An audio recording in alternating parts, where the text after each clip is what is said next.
bowl action. Wait for that green light, and we are on. Hey guys, how you going? Set it down, BKR Sport. We are live as we're going to be watching on as Papua New Guinea Kumuls take on the Cook Islands Aitu in a massive game here for Cook Islands because they must win. If they want any chance of winning this Pacific Bowl, they have to win this after their loss last week to Fiji, where they did lose 44-24 in a game where they actually scored quite a few points and surprised quite a few people in regards to how many points they could score against a Fiji team that is littered with NRL talent. But Fiji were quite underwhelming in that game, regardless of the fact that they did still score 44 and they did still win by 20 points.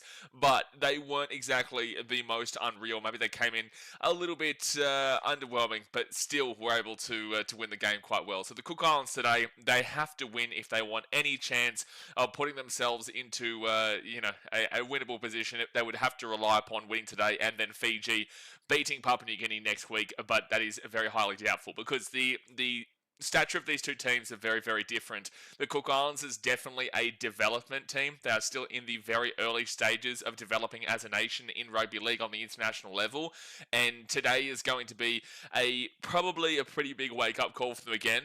Last week obviously was a wake-up call, but this one should be a bigger wake-up call because although people are going to underestimate a lot of what Papua New Guinea can do on the basis of that 28-10 loss to Australia. Australia weren't great in that game, but also that wasn't Papua New Guinea's full-strength team. They've got a lot of changes here for this game today. Nene McDonald obviously shifting from fullback outside, and they've got Alex Johnson and the like coming back in. So this is definitely a better representation of what Papua New Guinea is comparatively to the PMXIII game that we saw a couple of weeks ago. And look, it definitely should be in favour of Papua New Guinea is what you would be expecting here. But let's get into the two-team lineups before we do get into the chat and see what you are saying. Obviously, guys, hit that like button, subscribe if you are new around here. I'm actually in Singapore right now. I'm not in Vietnam at the moment. I'm in Singapore on my way back to Fiji on Monday. So, yeah, after a big, long year of travelling through Thailand and Vietnam and India and Malaysia and the likes, now in Singapore, and we are heading back to Fiji. The internet is pretty good. The internet is really good when it's working. Sometimes it may cut out though, so I hope it doesn't, but just make sure you let me know in the chat if it does cut out, but it should be fine for the most part. But like I said, thumbs up, subscribe, and let's get into it. So, the Papua New Guinea Kumuls, they take on the Cook Islands Aitu. This is at Santos National Football Stadium in Port Moresby. Just quickly, the Cook Islands women's team is actually taking on Tonga right now, and Cook Islands lead 32-24 with 10.5 minutes to go of that game. So, plenty of points scored in that one, and Cook Islands at least getting a win over there, you would assume, with 10 minutes to go, but we'll see. But that's at Santos National Football Stadium as well, before we get into the men's game. Now, there are no ins and outs here for Papua New Guinea on the basis that they didn't play last week. The only game in the Pacific Bowl so far has been the Fiji Batsi versus the Cook Islands Aitu. Fiji get the rest week this week before next week Papua New Guinea will take on Fiji to see who comes first and second in the group, even though it doesn't really matter if Papua New Guinea win this game. Next week's game realistically means absolutely jack shit. It means absolutely nothing because Fiji would have won one, Papua New Guinea potentially win two, or Fiji win two and Papua New Guinea win one, and then they'd just face each other in the actual final a week later. So if Papua New Guinea win today, that game next week pretty much means nothing. But I guess the same thing goes for tomorrow's game with Samoa and Tonga. If Samoa don't win and Tonga get the win, well then it's just going to be New Zealand versus Tonga in next week, and then New Zealand Tonga again in the final, which is a bit of a detriment to this style of tournament. But you know, it is what it is. Like I said, no ins and outs here for Papua New Guinea. Their fullback is Morea, with the wingers being Robert Derby and Alex Johnston. The centres are Zach Labutt and Nene McDonald. Go to the 5'8" Gaira Voro, who I thought was pretty good. I thought he did a decent enough job in that Australia PMXII game. I thought he was decent enough, so he gets the 5'8" nod. And then Lachlan Lamb is the halfback. You go to the front row forwards of Apel Capinias and Jack de Bellin, with Edwin Ipape coming in the hooker. I love Edwin Ipape as a number 9. You go to the back row, Reece Martin, who is the captain, and Nixon Putt as well, and then Liam Horn is the 13. Interchange is Finley Galaire, Jacob Alec-Winky, Cooper Bai, Marboy from the Gold Coast Titans, and Sylvester Namo, and then the 18th minute placement is Robert Matthias. So just to reiterate, the fullback in that PMXI game was Nene McDonald. He now shifts into the centre. Morea didn't actually play in that PMXI game, so a completely different fullback there. I do love that Papua New Guinea haven't decided to put Alex Johnston as the fullback, which is what they usually tend to do. He's not a fullback. He's very clearly a winger. He's a great winger for the South Sydney Rabbitohs, and is going to break the all-time try-scoring record in the beginning stages of next year in the NRL. So keep him in his position. I love that. They put Maria to the fullback. The centres of Zach Laybart and Ned McDonald, that is completely different to the centres they had in the PMXI game. And then the halves, Gaira Voro will stay in the halves, but he'll go to the 5'8", where you will see their stalwart as their halfback and Lachlan Lamb come in. It's usually Kyle. I keep forgetting his name. It's Kyle that usually plays alongside Lachlan Lamb, but they've got a different direction nowadays, Papua New Guinea. And then that number 9 is so crucial. Liam Horn was in the number 9. He is more of a 13/back rower. He goes into the 13 today, but they bring in Edwin Ipape, who is a live wire man. He is a live wire player. If you watch him, I'm pretty certain he's in the Super League. If you watched him in previous the World Cup and whatnot, he's a good little player, man. So he will bring a lot to their team. And then even the differences in the front row, Apel Capinius will keep his spot there, but Jack DeBellin will come into... Jack DeBellin comes into the front row where he was originally in that 13 on that Oz PMXI game. So, look, Papua New Guinea make quite a few changes to that team, and they are very, very good changes here where they should get off to an absolute flyer. Now, Cook Islands, on the other hand, they do have a couple of ins and outs. Tiapo Stoltman is in with Tapai Moroa being out. The fullback is Isom Ioka, who was originally the winger. Now he's the fullback, with the wingers being Paul Olberg and gee whiz, I'm all over the shop here. Paul Olberg and Kalis Paul Potoko, who was meant to originally play as the 5'8". Now he's on the wing, and then the centres are Kale Iro and Ruben Rennie. The 5'8", who was originally meant to be the halfback, is Cassius Cowley, and originally meant to be the fullback on team list. Now he's the halfback, Isan Masters. You go to the front row forward of Makahesi Makatoa and Pride Patterson Rabati, who was named to the 13. Now he's in the front row, and Rua Ngatakura comes in from the 14 into the 9. So a lot of changes here for the Cook Islands. You go to the back row of Brendan Piakura and Ruben Porter, with the number 9 being Mason Teague. The 13 being Mason Teague. He was meant to be the number 9. He was meant to be the hooker. Now he is the lock position. And then you go to the interchange of Brody Tamarua, Reece Duncan, Delahia Wigmore, and Justin Makarere, with the 18th man replacement being Tiapo Stoltman. This Cook Islands team, they've obviously just really tried to make changes, drastic changes. I'm still super surprised Isan Masters is there in the halves.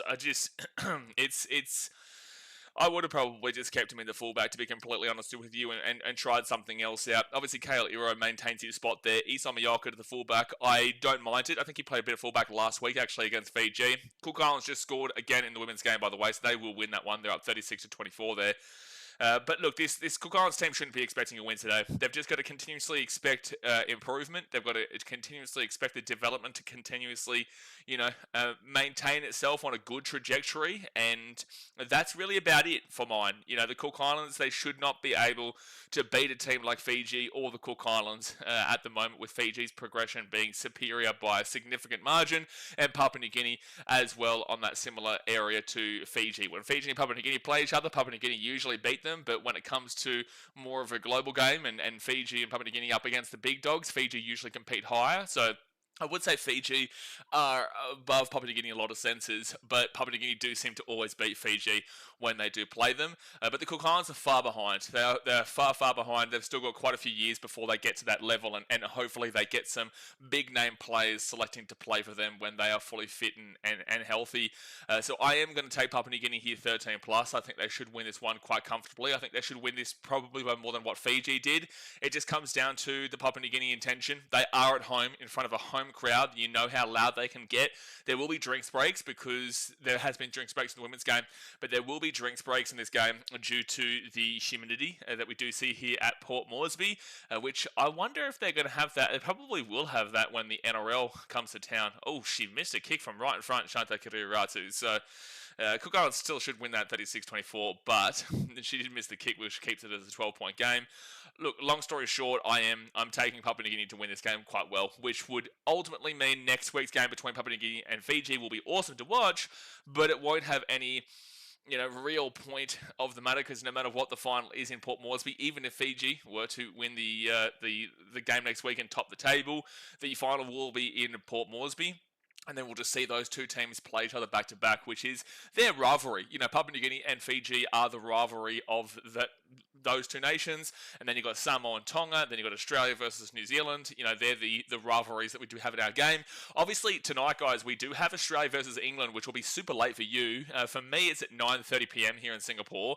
I think in Queensland it's at 11:30 p.m. and then I think in ridiculous time zone of stupid daylight savings, I'm pretty certain it's at 12:30 a.m. So if you are obviously a rugby league aficionado, you will be up at all time of the night for that game today, which will be Australia versus England, which I'm pretty confident that Australia will win. But it should be a belter because we haven't seen an Ashes series in rugby league for quite some time. So, look, overall, my tip, I'm taking Papua New Guinea 13 plus here. It would be one of the biggest gigantic shocks of international rugby league if the Cook Islands were able to get up and win this one, especially with it being in Port Moresby. And also, like I said, if the Cook Islands were to win, then that would force Papua New Guinea to have to win next week against Fiji, which would be really cool. Otherwise, if they didn't, then the Cook Islands could get in, but their points differential is not great regardless. So yeah, PNG 13 plus. Let's get into the chat. Let's see what you are saying. Obviously, hit that like button, subscribe if you're new around here. Get into the comment section. Let me know your thoughts about how this game is going to go today, and if you're Papua New Guinea, and how confident are you to go and take this tournament again? You did win the last couple of years. Actually, I think you've won. Have you won every iteration of this? I'm pretty certain that Papua New Guinea has won every single. Well, we've had what, 2 Pacific Championships now, or is this 3 now? I'm pretty certain they won the first. I think they've won the first 2. This is the 3rd, and I'm pretty certain they definitely won. They definitely won last year because then they took on New Zealand in the playoffs and then lost to New Zealand. And I think the year beforehand they also beat Fiji after Fiji whooped them in the group stage. Then the second game, Papua New Guinea came and whooped Fiji. So I'm pretty certain Papua New Guinea have won every Pacific Bowl so far. Could be wrong. Full-time story says, who do you reckon gets the first try?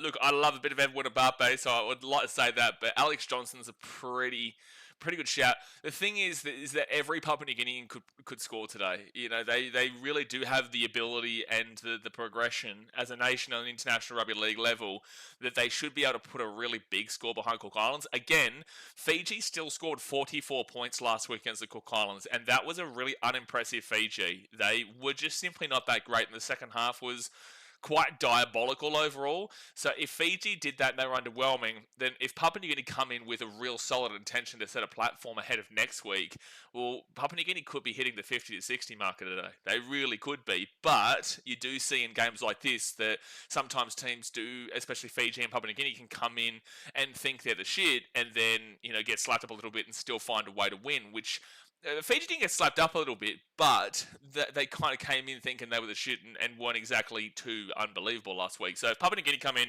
and play to their capabilities, they'll win this game by dead set 50 to 60. But and that basically reflects that anybody could score for Papua New Guinea. But I'll go with Edwin Abape. I'm going to go Edwin Abape to score first from that number 9.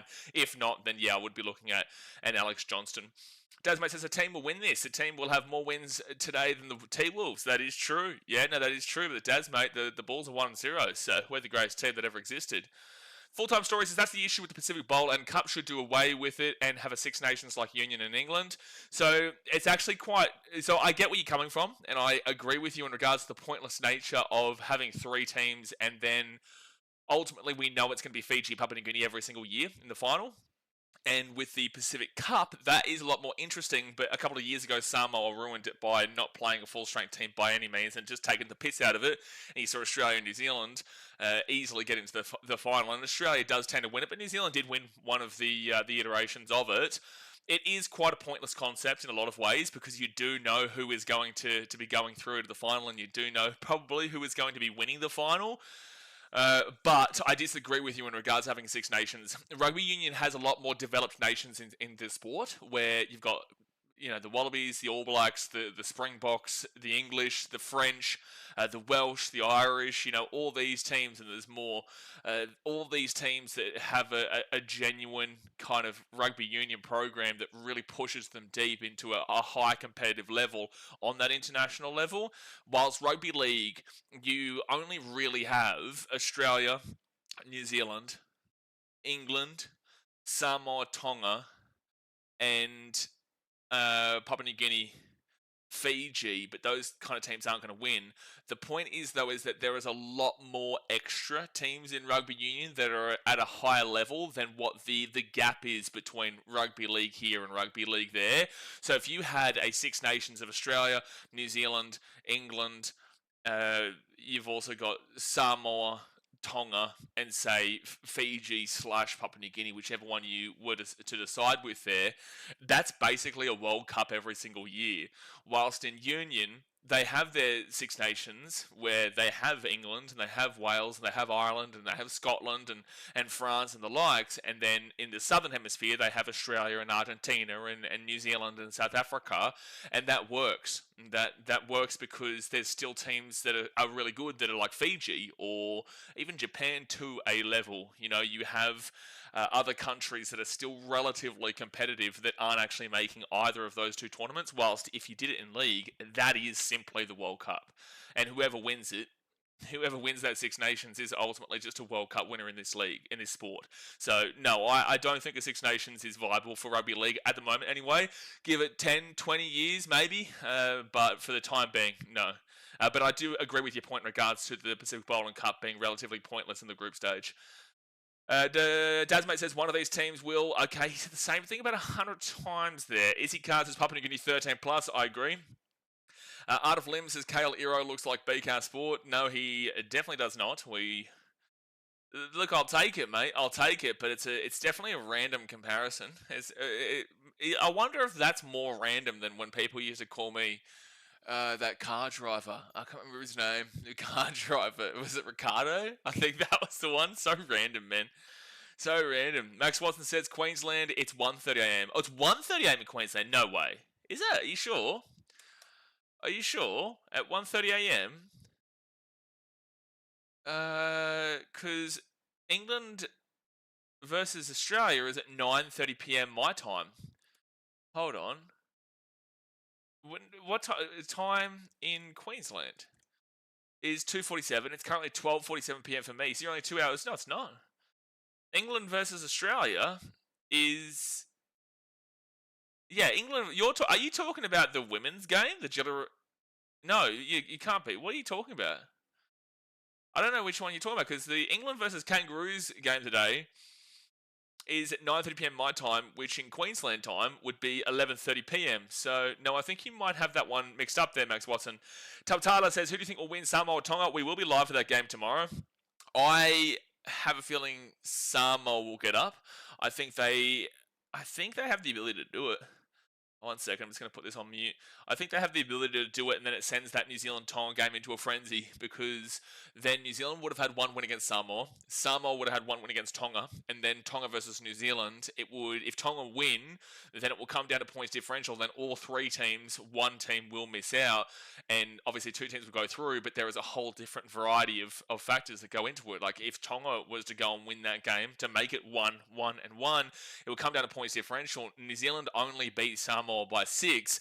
If Samoa were to go and do the exact same thing and kind of get themselves back onto that level playing field of +0, and then Tonga were to beat New Zealand by 6, and then it will come down to what happens tomorrow. There's a lot of things that can happen there. So I don't know. I feel like Samoa might be able to get up for that one, and I could see Tonga getting up for that New Zealand game and then sending it into points differential effectively.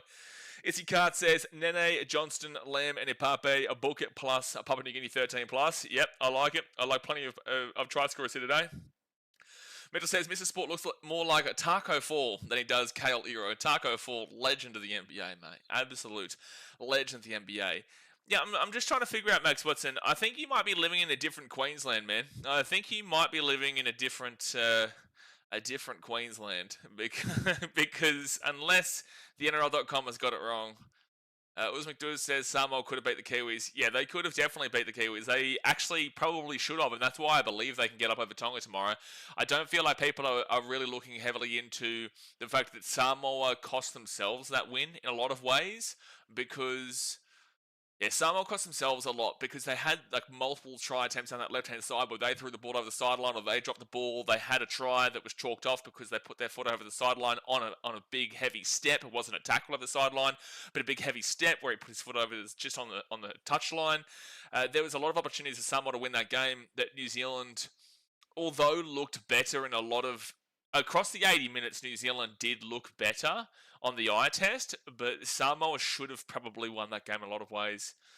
Lagan says a casual Cook Islands by 30 incoming, nothing special. Yeah, Papua New Guinea should be winning this game by at least 30 if they do want a confident building win into next week's Fiji game, but they want to continuously show progression as a nation. They are getting an NRL team in 2028 is when they say, even though I think it'll be more so 2029. But they are getting an NRL team in, so they need to, and that is going to be a huge benefit. And that's the main thing, the main positive that will be with Papua New Guinea's NRL team is that it will build into the international lineup. And whilst people all bicker and argue about, oh, this player won't want to go here and that player won't want to go here because who wants to live in Papua New Guinea? Valid discussion, but one, they're going to have a tax-free contract where they don't have to pay taxes. Two, the Papua New Guinea team isn't actually built for other players from Australia coming in. It is more so for them to be able to develop themselves internally. And a lot of people had questions and doubts about the Papua New Guinea Hunters coming to the Queensland Cup and they were going to come last every year. Well, they actually ended up winning a Queensland Cup about 7-8 years ago or so. They actually went and won the Queensland Cup. So for mine, there's a couple of factors there that you are going to be able to grow internally. Financially, I just don't know a lot of the situation, but they are going to be able to grow internally, whilst also there are going to be some money-hungry players that do realise that they can get a massive tax subsidy by not having to pay taxes and play for Papua New Guinea, and they'll be based on this luxury island thing that they're talking about. So I don't think it'll be as much of a question mark as most people have. Full-time Stories is backing everyone in the Kumuls backline to score. Also, Capinius to score. Yeah, Pel Capinius is a bopper, man. He is an absolute bopper. And if it was between the two front rowers of Papua New Guinea for who to score, I would take Capinius over DeBellum. But honestly, for Papua New Guinea, they should be extremely confident of pretty much everyone being able to score here today. Cook Islands, look, I'm not even disrespecting them. I'm not trying to disrespect them at all. It's just that people need to really understand that this team is not at this level yet. They are not here. Being a part of this Pacific Bowl with the likes of Fiji and Papua New Guinea is great for them to slowly transition into what they are, comparatively to if you chuck the Cook Islands in the Pacific Cup with New Zealand, Australia, Samoa, Tonga and the likes, they would get beaten by 100. Like they would get beaten by a dead set, like 100. So it's a really good transitional period here on the development stage for Cook Islands. Tautala says, yes, Samoa would have won by 12 plus. I don't know if they would have won by 12 plus, man, but I definitely would have had them. I do think they probably should have won that game. Lagan says, are you streaming the Ashes later? I stream every rugby league game here, Lagan. You're here for pretty much every single stream. Why would you ask me if I'm going to be streaming the Australia versus England game later tonight when you know I stream every single rugby league game here? But to add on to this, we will be live for all the Ashes in the cricket as well, actually. We will be live for all the cricket. I would have done the ODIs, but because I was leaving Vietnam and now I'm in Singapore and I'll be in Fiji, it was just... And also the ODIs are kind of on during these games. So, for example, there's an ODI tomorrow I can't do because I'll be doing Samoa vs Tonga. There was an ODI a couple of days ago. It was my last day in Vietnam. I couldn't do it. And there was also an ODI last Sunday, which was when we were watching New Zealand versus Samoa. So it was really difficult. Really, really difficult. Like I said, I forgot you're in a different time zone. I was thinking if you get up at 12:30 a.m. Well, yeah, of course. I streamed the Rugby League World Cup games at like 2:30 a.m., 3:30 a.m. I only slept through my alarm one game. I only missed one game of the Rugby League World Cup, which was New Zealand versus Jamaica, maybe, or someone. It didn't really matter because the result was already defined well in advance of that game. But no, I stream every game regardless of the time, man. But for me, it'll be at, like 9:30 p.m. in Singapore, so it's pretty good. Jay says, Lagan just woke up, give him 15 minutes to warm up. Oh, God help us. God help us. You don't want that bloke warming up. You don't want that bloke warming up. 2014 Q Cup winners. Thank you, Full-Time Stories. Yeah, so over 10 years ago now. And I don't think they're doing too well in recent years, though, in the Host Plus Cup. Let me go have a look. So this year, they ended up finishing in 7th, so at least they made the finals. Not that they did anything in the finals. In 2024, they finished in... Oh, they're kind of still situating themselves in the top 8 quite regularly. They were in 5th position in 2024. The national anthems of Papua New Guinea and Cook Islands are on right now. In 2023, the Hunters came 10th, so that was just outside the top 8. In 2022, they finished in 12th, so that wasn't great. So maybe they're back on a return, on a bit more of the come up from a couple of down years. Yeah, that's where I was realizing where they were struggling. From like 2021 to 2023, they were struggling even in 10th in 2021. In 2020, there was only the one game played and it was taken away. I don't even know why it shows that on the... I don't even know why it shows it on the NRL.com. And... well, Hunters actually went through quite a few lean years. 2018...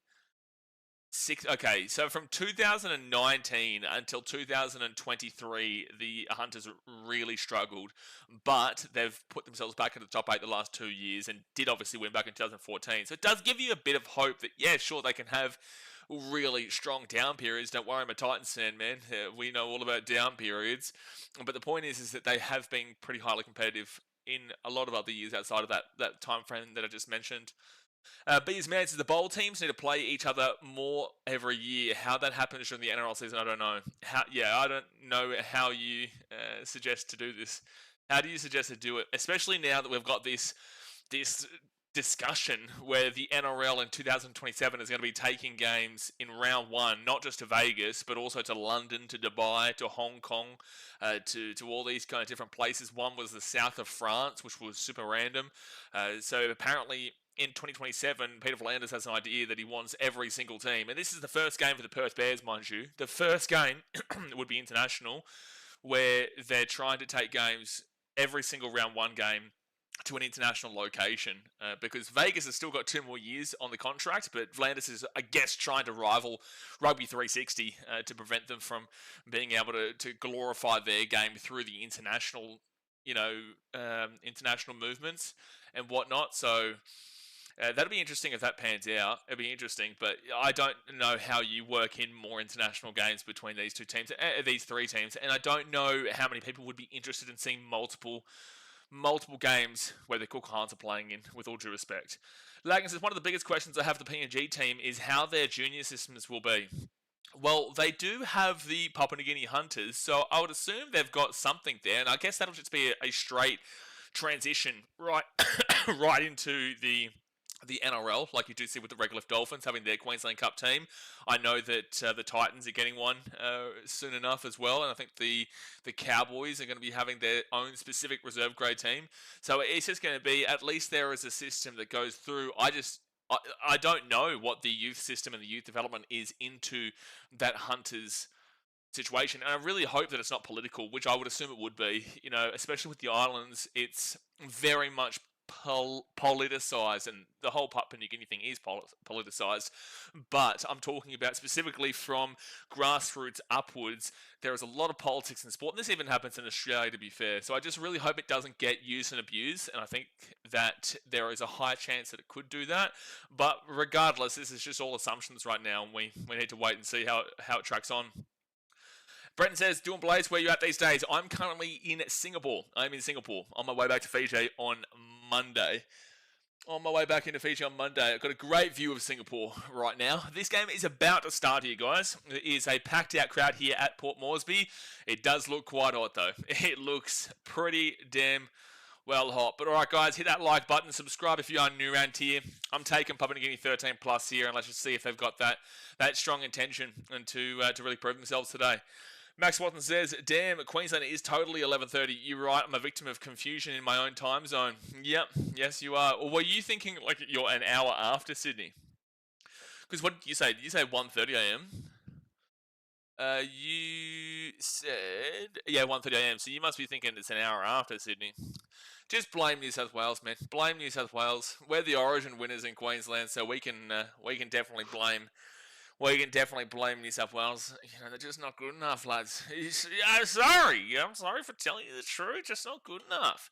Full-time Story says they have an under-20s comp and have established academy programs. In 2023, Hull FC, I think, signed a development contract with the academy program in Moresby and have signed under-14s player over. Okay, well, I hope that it works out. I hope that it is well prepared and well planned for. It just doesn't give you a great deal of hope when a lot of people know that this NRL formation of a team, and a lot of Papua New Guineans are complaining about this. I've actually seen a majority of Papua New Guineans complain about this, to be fair, but a lot of people are complaining about the fact that it is very political in regards to the NRL team coming in. But I'm excited nonetheless. I'm excited regardless because I know it'll be huge for the game in regards to the fandom and the activity online of Papua New Guineans, which will be crazy. If people don't know how Papua New Guineans react to rugby league, you should be scared to play them and lose to them, or even get a nail-biting win against them on social media. Oh my gosh, you're going to have a heart attack when you see how they interact online. But alright, the game is starting. Thumbs up, subscribe. Papua New Guinea will be kicking this ball off here to the Cook Islands. And Cook Islands will start with the ball at the 8 and get it off to the big front rower who'll bring it out to the 5. Oh, good tackle already by Papua New Guinea. That's slap him back here to the 10. I'm going to refresh this score here. So that is live and beautiful. Oh no, it's one of those things where I'm going to have to change my time zone again. For some reason, some countries do it. Third tackle. Oh no, Cook Islands are away here. Cook Islands are at the 40, and they're going to go over the... No, they've lost the ball. They've knocked the ball on. Great run. Turns into Papua New Guinea now getting the ball on 0 tackle at the 40. 1 second here, guys. I have to adjust my time zone because sometimes when I go to certain countries, it sends this into an absolute loopy-loop. Sends it into a loopy-loop. There we go. Change that. So Papua New Guinea will be a second tackle at the 25 through Apela Kapinias. There we go. Now that's sorted. That is all good now. Papua New Guinea, second tackle at 20. They go to the right-hand side. Too easy. Nathan McDonald gets it across. Alex Johnston, and he's 5 metres out from the line. Third tackle. 1 minute in here, and Cook Islands are already under the pump from their mistake.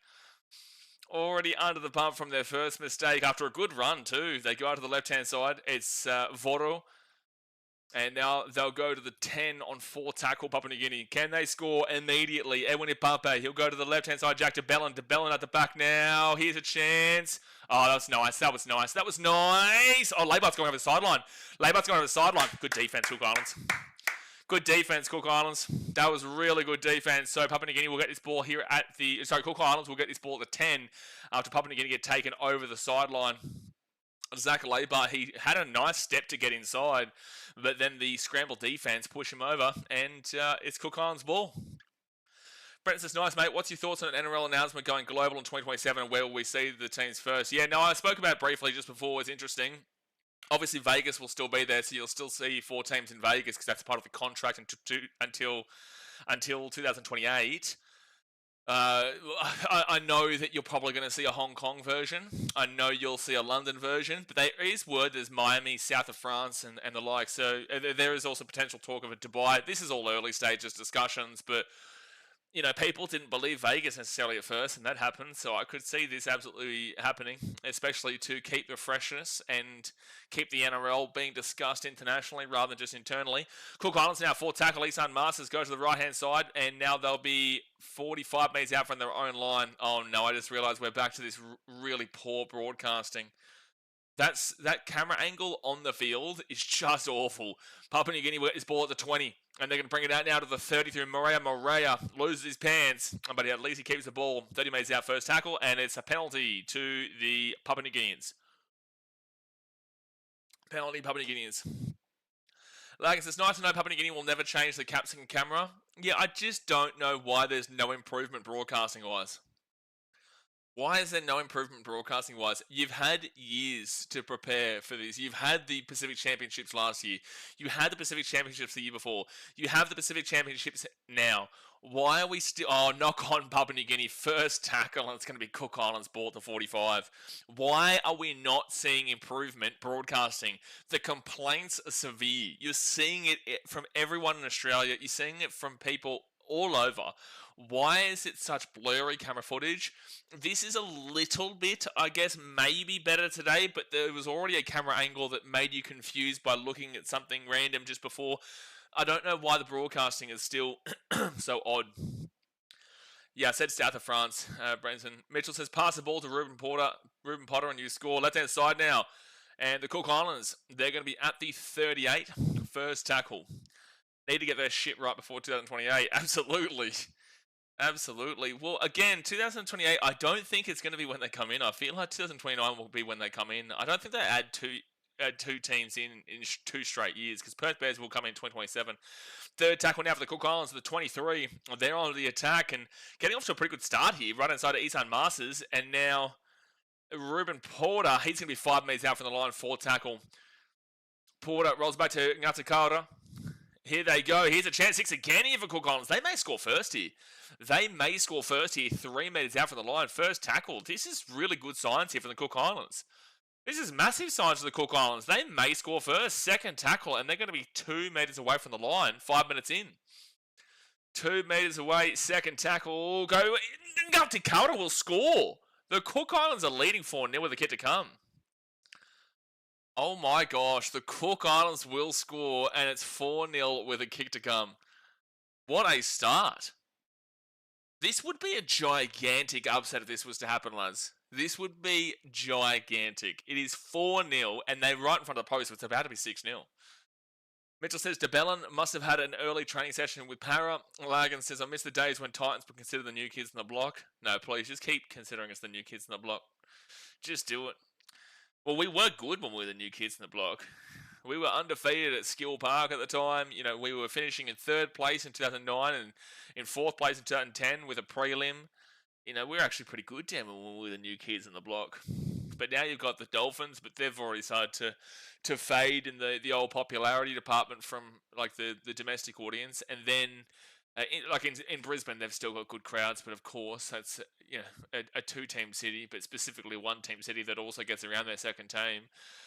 But I wonder if Perth will have the early support. I wonder if Perth will have the same early support that you saw from the Gold Coast and you also saw from Redcliffe. I feel like Papua New Guinea will definitely get some early support domestically as these new guys. Tasmate says, why would they finally get back to even teams again and then screw it up a year later, add them in with the 20th team? Yeah, so odd. Chases after the Bears, absolutely. So the Cook Islands will make the kick, and it is 6-0 Cook Islands. What a crazy surprise this is. This is a crazy start here, lads. This is not expected whatsoever. Does anyone, whoever bets, what was this paying? Like, what were the Cook Islands paying just to win this game? Perth will have the North Sydney Wankers. Yeah, but I wonder if the domestic audience will get behind them. Because the domestic audience definitely got behind Redcliffe, and the domestic audience definitely got behind the Gold Coast. But I wonder how many East Coasters will truly care about well, I guess because of the North Sydney Bears inclusion, I guess people will, especially the old-timers, will enjoy seeing them back in the competition, which will be a nice, I guess, pleasantry there for the old-timers. But Papua New Guinea, I feel like, will capture the hearts of a lot of people, like a majority of the domestic audience. Cook Islands get driven back to the 25 here on second tackle. Makato will do more metres today than Payne Haas. Don't know about that. So the Cook Islands, they'll get this ball to the 33, third tackle. Jared says Cook Islands are cooking. Yeah, they're doing well so far, man. Again, this is a massive surprise. The Cook Islands should not be even close in a game of this stature. They really shouldn't even be close, but they've already scored 6-0. They've had a great start here, and Papua New Guinea have come in really underwhelming. Jay says, Perth will have to open more latte shops for the Sydney Bears. Absolutely. Absolutely, mate. Fifth tackle. Cook Islands to the 45. And they're going to kick this ball straight down the centre to the 15, where Morea, he won't get away from one. He'll be taken down to 13. Justin Peru says, who are you supporting? I don't support either of these teams, man, but I just enjoy rugby league. We live for every single game. So I just want to see a good game. It would be great for the game if Cook Islands were able to win this game. On the base, Papua New Guinea would get ripped to smithereens. They'd get ripped into oblivion. Penalty to Papua New Guinea here. They'd get ripped into oblivion online for the fact that people doubt them coming in 2028 as an NRL team. But it'd be so good for the game and the development of Cook Islands, and also would keep the group interesting between Fiji, Cook Islands, and Papua New Guinea, because it would mean that if Papua New Guinea were to lose this game, they would have to beat Fiji next week. Otherwise, they would be gone, because Cook Islands would have 1 and Fiji would then have 2 and Papua New Guinea would have 0. So they need to win this game. And they should be winning this game, but they're down. So Papua New Guinea are at the 50, and it's going to be Epel Capinas who gets this ball to the 45 on first tackle. Scott James says, hi, BKR, they're paying $7. $7. Crazy. Like, they're surely not going to win this game, but $7 is probably unders. It's probably unders. They probably should have been around the $11 mark. Jack DeBellin at the right-hand side, and Reese Martin's going to pick this one to the 20 on third tackle. 9 minutes into the first half here. 9 minutes into the first half, Edwin Pape, he'll go out to Jack DeBellin. DeBellin playing as a little bit of a half role today. Voro, nearly a mistake there from Papua New Guinea, but it'll be 4 tackle at the 20. 4 tackle at the 20. Can Cook Islands defend? They give it to Voro. Now to Liam Horn. He's 10 metres out, fit tackle. Papua New Guinea, what can you do here? They go to the left-hand side, and Nana McDonald holds the ball, comes at the back. They've got it still. No, it's going to be called knock on. Cook Islands will get the ball here at the 10. Wow, good defense, Cook Islands. 10 minutes gone in the first half, 30 minutes to go in the first half. Hit that like button and subscribe. Ibrahim says, already won the series against India. Hopefully we can get the clean sweep today. Currently 120 for 2 in 21st over. Oh, that third ODI is today. I thought it was tomorrow. Either way, yeah, we should get the dub there. North Sydney should have just been called the Central Coast. No, they shouldn't have been, because we've already got too many New South Wales teams as it is. We've already got plenty of New South Wales teams. We needed... The only way the Bears were ever coming in was if they were able to link up with another team, which is why they tried to, try and steal the Titans effectively in 2016.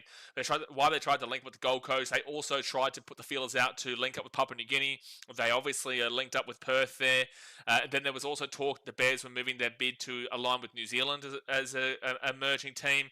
So no, there was never going to be any world where the Bears were going to be able to come in without merging with another team that was outside of New South Wales.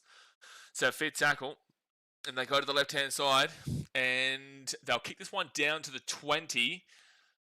And Alex Johnson, he'll bring it to the 25, to the 30, to the 35. Good run, passes it off. Mistake. Cook Islands might score here. They get the offload back onto the inside. Oh my gosh. Cook Islands are away here. They're still going. Makatoa. Makatoa's 15 metres out here from the line. First tackle. Cook Islands might score again.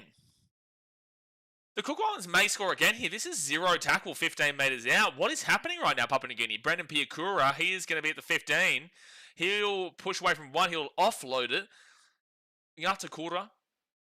Makatoa. Oh my gosh, they're going to... Oh my gosh. This is crazy, Papua New Guinea. Where's your defense? First tackle, 3 metres away from the line. And they'll go short again. Held up over the line, Cook Islands. So it's going to be a 6 again for Cook Islands as well, they've called. 6 again is what they're going to call. This is insane. Sia Culture says, go to Papua New Guinea Kumuls. Yeah, they're getting off to a rough start here, and they've got more rough. They're going to have to get some good defense going right now. What is happening, Papua New Guinea? Left-hand side of Isan Masters on first tackle. Now second tackle, 10 metres away from the line. Pedersen Rapati, Ngata Kaura. They step at the 5, and this is a broken down play. Oh, he's lost the ball. He's lost the ball, and there's the error that we were waiting for. And Papua New Guinea break it out to the 18. Good run, 0 tackle. Jeez, you got lucky there, Papua New Guinea.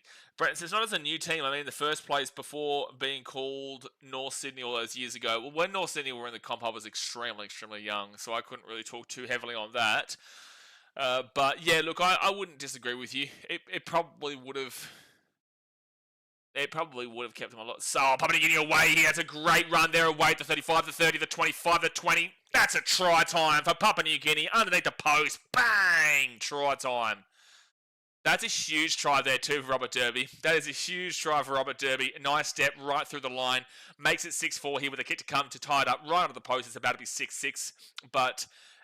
if Cook Islands didn't knock that ball on there, they had a really strong chance of going up 12-0, but that's what makes games right there. Hold that ball, get through your set. You probably would have scored with what we were seeing from Papua New Guinea's defense so far. They probably would have, but instead they knocked the ball on. Papua New Guinea then run the length of the field effectively and score, and it's about to be a tie game at 6-6. Brenton says, I think they're more Bunnies than Roosters fans. Sport Rachel says, Cook Islands have so much talent, it's a shame all their big name players don't play for them. Name them. Name them, then we'll see. Justin Pierce is the error guy in Cowboy score. Yeah, Robert Derby will break away there with a really nice run. Really nice run, then just breaks, gets around the fullback of the Cook Islands, which was Isom Ioka, who didn't defend well there at all. It's not just his fault. Obviously, the line was broken, and it makes it very difficult there for Ioka, but Ioka still probably should have been doing a little bit better there. Dasmate says, Bunnies fans are everywhere, but a core on a Thursday, Friday, Saturday, or Sunday, Brenton. Yeah, Bunnies fans do. Bunnies fans, they're very, very large when they're good, but they're not large at all when they're not good. They really aren't. They have a significant portion of fans that will only turn up when they're good. Sports thoughts on the Hammer playing for Samoa in this World Cup. Think Tina will stay with Australia next year? Yes, I think Tina will stay. But then again, I don't know what Tina's thinking anymore, to be completely honest with you, about anything. But there's probably just the media also just really getting into it. But Hammer playing for Samoa, I love it. I love it. Justin says Bunnies must be supporting Papua New Guinea. Bunnies? Why would the Bunnies be supporting Papua New Guinea? Max Watson says, what are you most excited to see from Australia tonight? Personally, I reckon how well Walsh and Cleary link up. Well, if you look at the thumbnail, which you usually should be able to tell who I think will have the best games from the thumbnail, but I've got Nathan Cleary and Reece Walsh because, yeah, I'm really looking forward to seeing, well, Nathan Cleary, Cameron Munster, Harry Grant's a hooker, yeah, and Reece Walsh, like that spine is probably the best spine I've ever seen. It's probably the best spine I damn well ever seen. Yeah, Harry Grant, Nathan Cleary, Cameron Munster, and Reece Walsh. Yeah, like, this Australian team is just extreme. It is extreme. So I'm really looking forward to seeing how they do work together. But it will come down to, is there too many cooks in the kitchen as well, which is what you can find sometimes. You know, will Reece look to try and take over, which he really shouldn't when it comes to the international level. We need to see Nathan Cleary prove himself still on an international level and also Origin level. More so Origin. He did win the World Cup in 2021, but not that that's a real huge telling point. But I do want to see him really put his foot forward on the international level because he hasn't been able to do it with the Panthers versus Super League teams and whatnot. So on an international stage, it's very different. Fit tackle for Papua New Guinea, the 45 on the Cook Island side of the field. And, yeah, look, Harry Grant is Harry Grant. So they'll kick this ball, little dinker into the corner. It will bounce awkwardly for Olberg, but Olberg will bring it out to the 20 on first tackle for the Cook Islands. Jonathan says Australia about to smash England. Look, they should, but England have named a really weird lineup. There's a couple of guys that I probably would have expected in their team. I do think Australia should get a pretty confident win, but then again, we all expected Papua New Guinea to get a pretty confident win here, and right now it's 6-6, 15 minutes in. Logan says Tracy, Birdo, Sexton, and Reid Marnie beats the Aussie spine. Oh, nice. So you're telling me that Tracy, who Bulldogs fans, a lot of them have actually wanted to see elsewhere. Birdo, who the Bulldogs have basically said that he can go elsewhere. Sexton, who has been told and has gone elsewhere. And Reid Marnie, who has been told and has gone elsewhere. So you're telling me the Bulldogs clearly don't know rugby league then, because that spine that you just said that beats it out, they've basically let all of them go or want to let them go. Is that true? Is that what I'm reading into there, Lagan? So fit tackle here for the Cook Islands, and they're going to kick this ball down to the 12, where Morea will bring it out now to the 20, to the 25, then to the 25 or so, first tackle. Val Holmes, Joe Money. Well, Joe Money's not in the sport anymore. Big Papa. Shaw, getting much older though. Nickel Clockstad, it's okay. Xavier Willison, I agree with that one. Val Holmes, Shaw. Yeah, Val Holmes is good. Joe Money not in the sport anymore. Can't include him. Big Papa, again, age. Nilgalokstad, Shaw, and Xavier Willison. But do you believe that then takes this Cook Islands team into a genuinely competitive team? They're away here. Winnapape to the 25. He gets it off, and he's a chance for Liam Horn. But Liam Horn will be taken down to the 8-4 tackle. Okay, Papua New Guinea is starting to open up now.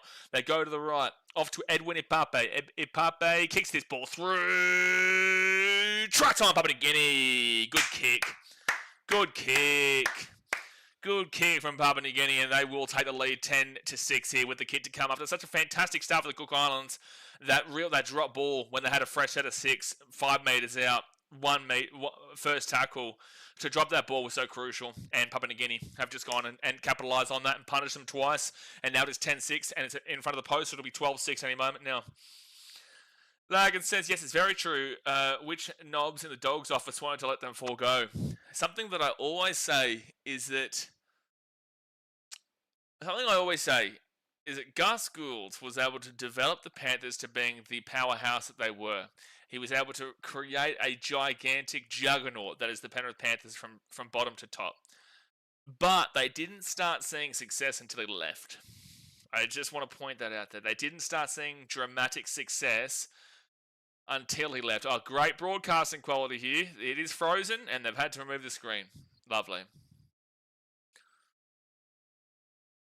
Are they checking this? For what? No, I'm pretty certain it's a try. I don't know what's happening on the broadcast right now. It's really, really confusing. Maybe they are checking this to see if he actually puts this ball down. I think they've confirmed it. It's Apel Kipinias. Jeez, his quality of camera is awful. Ooh, I think he loses that ball. You can't give that. It's a knock on. This is a knock on. The quality of this camera is absolutely putrid. This is going to be a knock on here, lads. It's better on that angle, but that's because we are watching this on a potato. We are quite literally watching this on a potato. This broadcasting quality from the bunker, I genuinely believe it is from a potato. How are they? I hope they have better footage of it than what we're saying, because this is just horrific. It's horrific.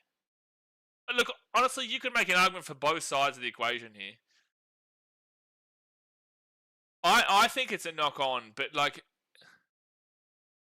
it's a knock-on. Okay, so they've called it a knock-on. I could have seen them go with anything because we were seeing it, like, stop. It wasn't just like a free fluid motion as we see normally with the bunker. So it is a no try, and we'll stay at 6-6. Justin Peters says, I just want to see Cooper buy. Yeah, we all do. We all do. Taylor says the parades are on again here in Samoa. Yeah, it'll be a big day tomorrow, mate. We'll be live an hour before the game. We'll be live for a massive one tomorrow. Justin Peters says, please upgrade the camera. My gosh, man. So first tackle for Papua New Guinea. Oh, Cook Islands will get a penalty here. Cook Islands will receive a penalty. This is massive for them. Just as they were about to go down, gets called a no try, and now they're going to go back on the attack. The camera is powered by a potato. Yes, no, it makes sense. Dasmay says, Gus didn't want Ivan Cleary signed as Penrith coach for a second stint in 2019 either. Imagine if the club listened to Gus. This is what I'm saying. It's like, and this is, whilst Bulldogs fans can defend a lot of what Gus has done, I feel like a lot of criticism does have to come his way too. Like, he's been extremely positive in getting you out of the real bad Bulldogs era of that late 2010s to early 2020s. But my gosh, you know, there is some real interesting decisions that have happened, and the way. Oh, once again, the Cook Islands, they're at the 20, they're at the 15, they're at the 10. Here's a chance for the Cook Islands, and they will score. The Cook Islands will make it the lead. It's 10-6 with the kid to come to Cook Islands. This game has been so strange. Cook Islands were dominant. They were starting so strong. They scored 6, and they had a fresh set of 6, 10 metres out, knocked the ball on. And then Papua New Guinea, they capitalise on that. They cop the other end of the field and score, and then go and score again. It then gets taken off of them, and then Cook Islands go up and take the score instead, and now lead 10-6. What's happening in this game? Yeah, Sport Reactions. Skipper Bai does play for the Titans. He's got a bright future. He looks massive, dude. He looks insane. He had a great game against the Tigers in round 27 on his debut. Nearly scored a try on his first touch of the ball, but unfortunately, there was Keanu Kenny unfortunately made a bad read, and it was chalked off. But Cook Islands, what a surprise right now, and great run here. What is it, Ruben Rennie? I'm pretty certain it's Ruben Rennie with the try time here. It is Ruben Rennie with a try time to make it 10-60 with the kid to come to Cook Islands. This is shock, lads. Bang says, even though he's done a shitter this year, he still has done great overall since he signed with us in 2022. We still need him for a couple of years when it's time he needs to retire from rugby league. Sure, but right now you're already at a stage that the Panthers were in 2019, 2020 before their rise. And what, Gus left in 2019, no? Gus left in 2019, and then 2020 was when they made the grand final for 5 straight years. 20, 21, 22, 23, 24, yeah. And Cook Islands will make the kick, so it is going to be 12-6 here to the Cook Islands with 20 minutes to go. Hit that thumbs up button and subscribe. We have a game here, folks. We have a game here, folks. What more can Gus do for the Canterbury Bulldogs? What more? Scott James's Bulldogs let go Jason Taylor for Adam O'Brien. What? Justin says PNG playing like they don't want an NRL team. Well, this has nothing to do with their NRL team, but they're not playing to the capabilities that we know that they have. Cook Islands are actually playing quite well, though. Defensively, they have scrambled quite well, and overall, the Cook Islands are playing. Oh, it's a penalty. Oh, Nene McDonald, you're old enough to understand that was going to be a penalty. It's Cook Islands' penalty at the halfway point. They didn't kick at 10. The wind is obviously strong, but Nene McDonald. Oh, you didn't need to. You shouldn't have been grabbing that ball there, man. It wouldn't have been a penalty. It would have just been Cook Islands' ball at 50. Yes, Steve. Papua New Guinea were supposed to whoop them. Cook Islands are paying 7-1, and that's unders. I would have probably put them at 10 to 11-1. But obviously not. Right now, Cook Islands are getting up for it. And it would be huge for the game if they could do it, because it would mean next week's game, Fiji could ultimately knock Papua New Guinea out of the Pacific Cup if they were to win, and then not have to play them in the final, and then pretty much get a free run to the final, because Fiji did score 44 points past this Cook Islands team last week and won 44-24. And if Fiji are a bit better than what they played last week, which they should be because they were quite underwhelming, then Fiji would win the Pacific Bowl for the first time in a few years, because Papua New Guinea are the ones who always win it. So this is Fijians right now are loving this, and they're away here, the Cook Islands. They're at the 10, third tackle, 5 metres out from the line, third tackle. 7 metres away here, Ngata Calder out of the right-hand side. Isan Masters, here's a chance here for Ruben Porter. It'll be 4 tackle now, 5 metres out. This is actually crazy. Cook Islands to the left, Isan Masters, Ngata Calder. And Tamaroa is fifth tackle. 5 metres out. A go for a shot. That was just stupid. Oh, Peterson Rapati. There's a reason why you are in the forwards and you are not a halfback, dude. That was ridiculous. So Papua New Guinea now will get this ball and they will receive a penalty. Peterson Rapati, you hang your head in shame. That was the most diabolical play I've ever seen. It was such a selfish play, and this is the reason why these places struggle, because of idiotic movements like that. There was just no reason for him to kick that ball there as a forward when you're playing as well as you are, and these are the little mistakes that Papua New Guinea should capitalise on. Desmond says, by the way, this year isn't the first time Gus has sabotaged the season. Penrith were in the top 4 in 2018 with a month before finals, and he sacked Anthony Griffin. All right, so Papua New Guinea. Oh, Cooper Boy. The Bopper gets his ball to the 45. He's on the field. Cooper Boy, what a man. Edwin Pape, he'll get this ball off. And now they're 42 metres out from the line, second tackle. Will Papua New Guinea capitalise on this? Tamarua comes on for Makatoa for the Cook Islands. Jack to Bell and goes out to the left. Here we go. Voro. He gets it across nearly over the sideline, but it's okay. Robert Derby will be taken down to the 23rd tackle. That should be 6 again. That should be... Oh, it's lost ball. Don't worry about the 6 again. They're going to say knock on Papua New Guinea. Whoa. Knock on Papua New Guinea. Can't wait for the Tonga versus Samoa game. Yeah, it should be belter. I'm really looking forward to Australia versus England tonight, though. And also that I don't have to be up at a ridiculous time. But I will have the most ridiculous time for Game 2 and Game 3 because I'll be in Fiji, which is worse time slot than you guys. But the game tonight is at 11:30 p.m. Queensland, 12:30 a.m. New South Wales. But next week and the week after for Game 2 and 3 is at 12:30 a.m. Queensland and 1:30 a.m. New South Wales. God help me, that's going to be 3:30 a.m. for me in Fiji. Boy, oh boy, gee whiz. All right, so Cook Islands now, second tackle. They're going to get this ball here to the 20. I've got the Dogs get Adam O'Brien. He'll probably be better as an assistant coach. Yeah, I think he'll be right. I think he'll be right as an assistant coach. I'd never give him a head coaching job ever again, though. Third tackle now for the Cook Islands, and they've lost the ball. And this is where the Cook Islands are going to lose this game. This is where they're going to lose it. They just can't hold on to the ball. Like, their defense has been good. If they could hold on to the ball here, they could genuinely have been up by 2 or 3 tries. Maybe not 3, but 2 tries. But said the Cook Islands had Brad Takarangi. They would have been up by 30. How old is Brad Takarangi now? I know he's retired, but...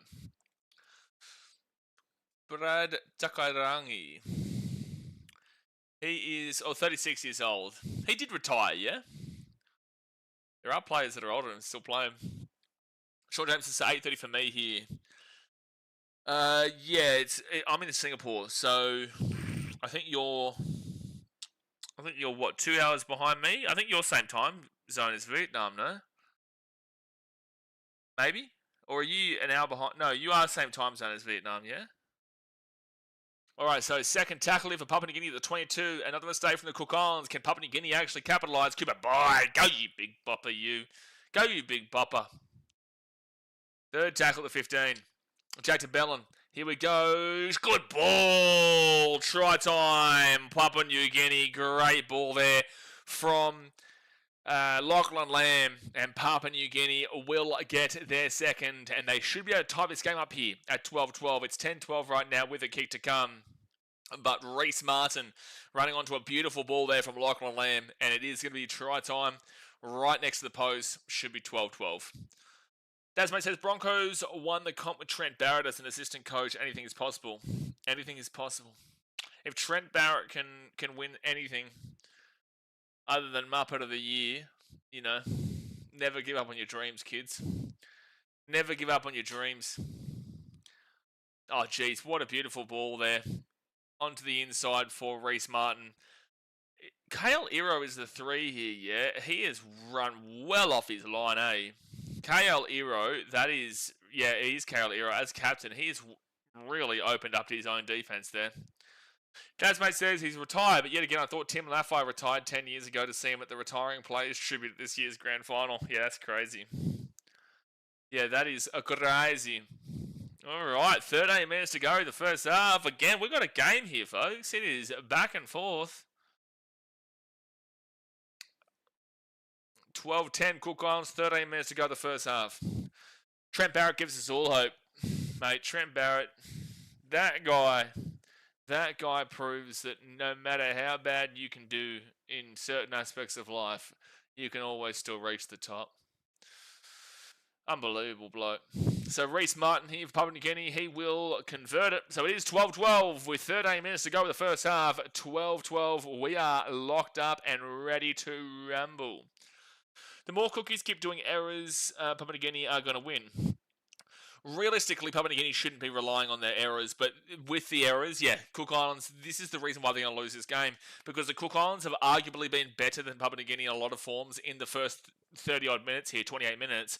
They've actually done really, really well, but it's their errors. They've had multiple knock-ons inside the attacking 10, but they also had a knock-on on first tackle just before. Dreadful. Just dreadful stuff. Trent Barrett won a premiership before the Titans plays. That should get to you. No, he's an assistant coach. Doesn't count. All right, so Papua New Guinea is going to get this ball here at the 5. And Cooper, boy, strong run to the 10 on first tackle. Dasmate says, proves no matter how shit you are at your job, you do enough ass kissing, you can win. That is true. That is true. Scott James says, can Cooper Bai play Origin? I would have absolutely no idea, but I would assume, if anything, Queensland, but I would have no idea. Cooper Bai, he's still well enough years away from that, though. Oh, that's right. He was in Queensland under 19s, wasn't he? Yeah, he played Queensland under 19s this year. Yeah, no, he's Queensland. That's right. Yeah, no, he was Queensland under 19s in Origin this year. So third tackle here. Yeah, he played the 19s, Daz, yeah. Oh, geez, right into his hip there. Porter's going to have to come off here for a HIA. No, so it's not Porter. That is Rua Ngatikara. Rua Ngatikara. He'll have to come off for a HIA. His head goes directly into the hip there. God bless him. I hope he's all right. He's still down here. He might not be able to come back. Oh, no, actually, he's not even a HIA. He's grabbing at his arm. Or his shoulder. Like, he's grabbing at his elbow/shoulder. Well, I don't think Ngatikara is going to come back here today, unfortunately. God bless him. Steve says, who you got tomorrow? I'm tipping Samoa to win. I think they had plenty of chances to win against New Zealand, but they just kept making mistakes. And I think that'll really set up a game 3 of dreams between Tonga and New Zealand. So I'm going to take Samoa to win that one. I think they've got enough talent to win it. And it's a do or die for them. So Papua New Guinea, they're at the 35. They give out to Kumuls, and Kumuls will be at the 45 on fit tackle. Now gets his ball basically to the 50. 12 minutes left of the first half. Out to Lamb. Lamb down the centre. Cook Islands let the ball bounce. Really awkward one here. Probably getting a score. Oh my gosh, no, it's a knock-on 4 pass. I don't know what they've called. Yeah, it's a knock-on. It's a knock-on.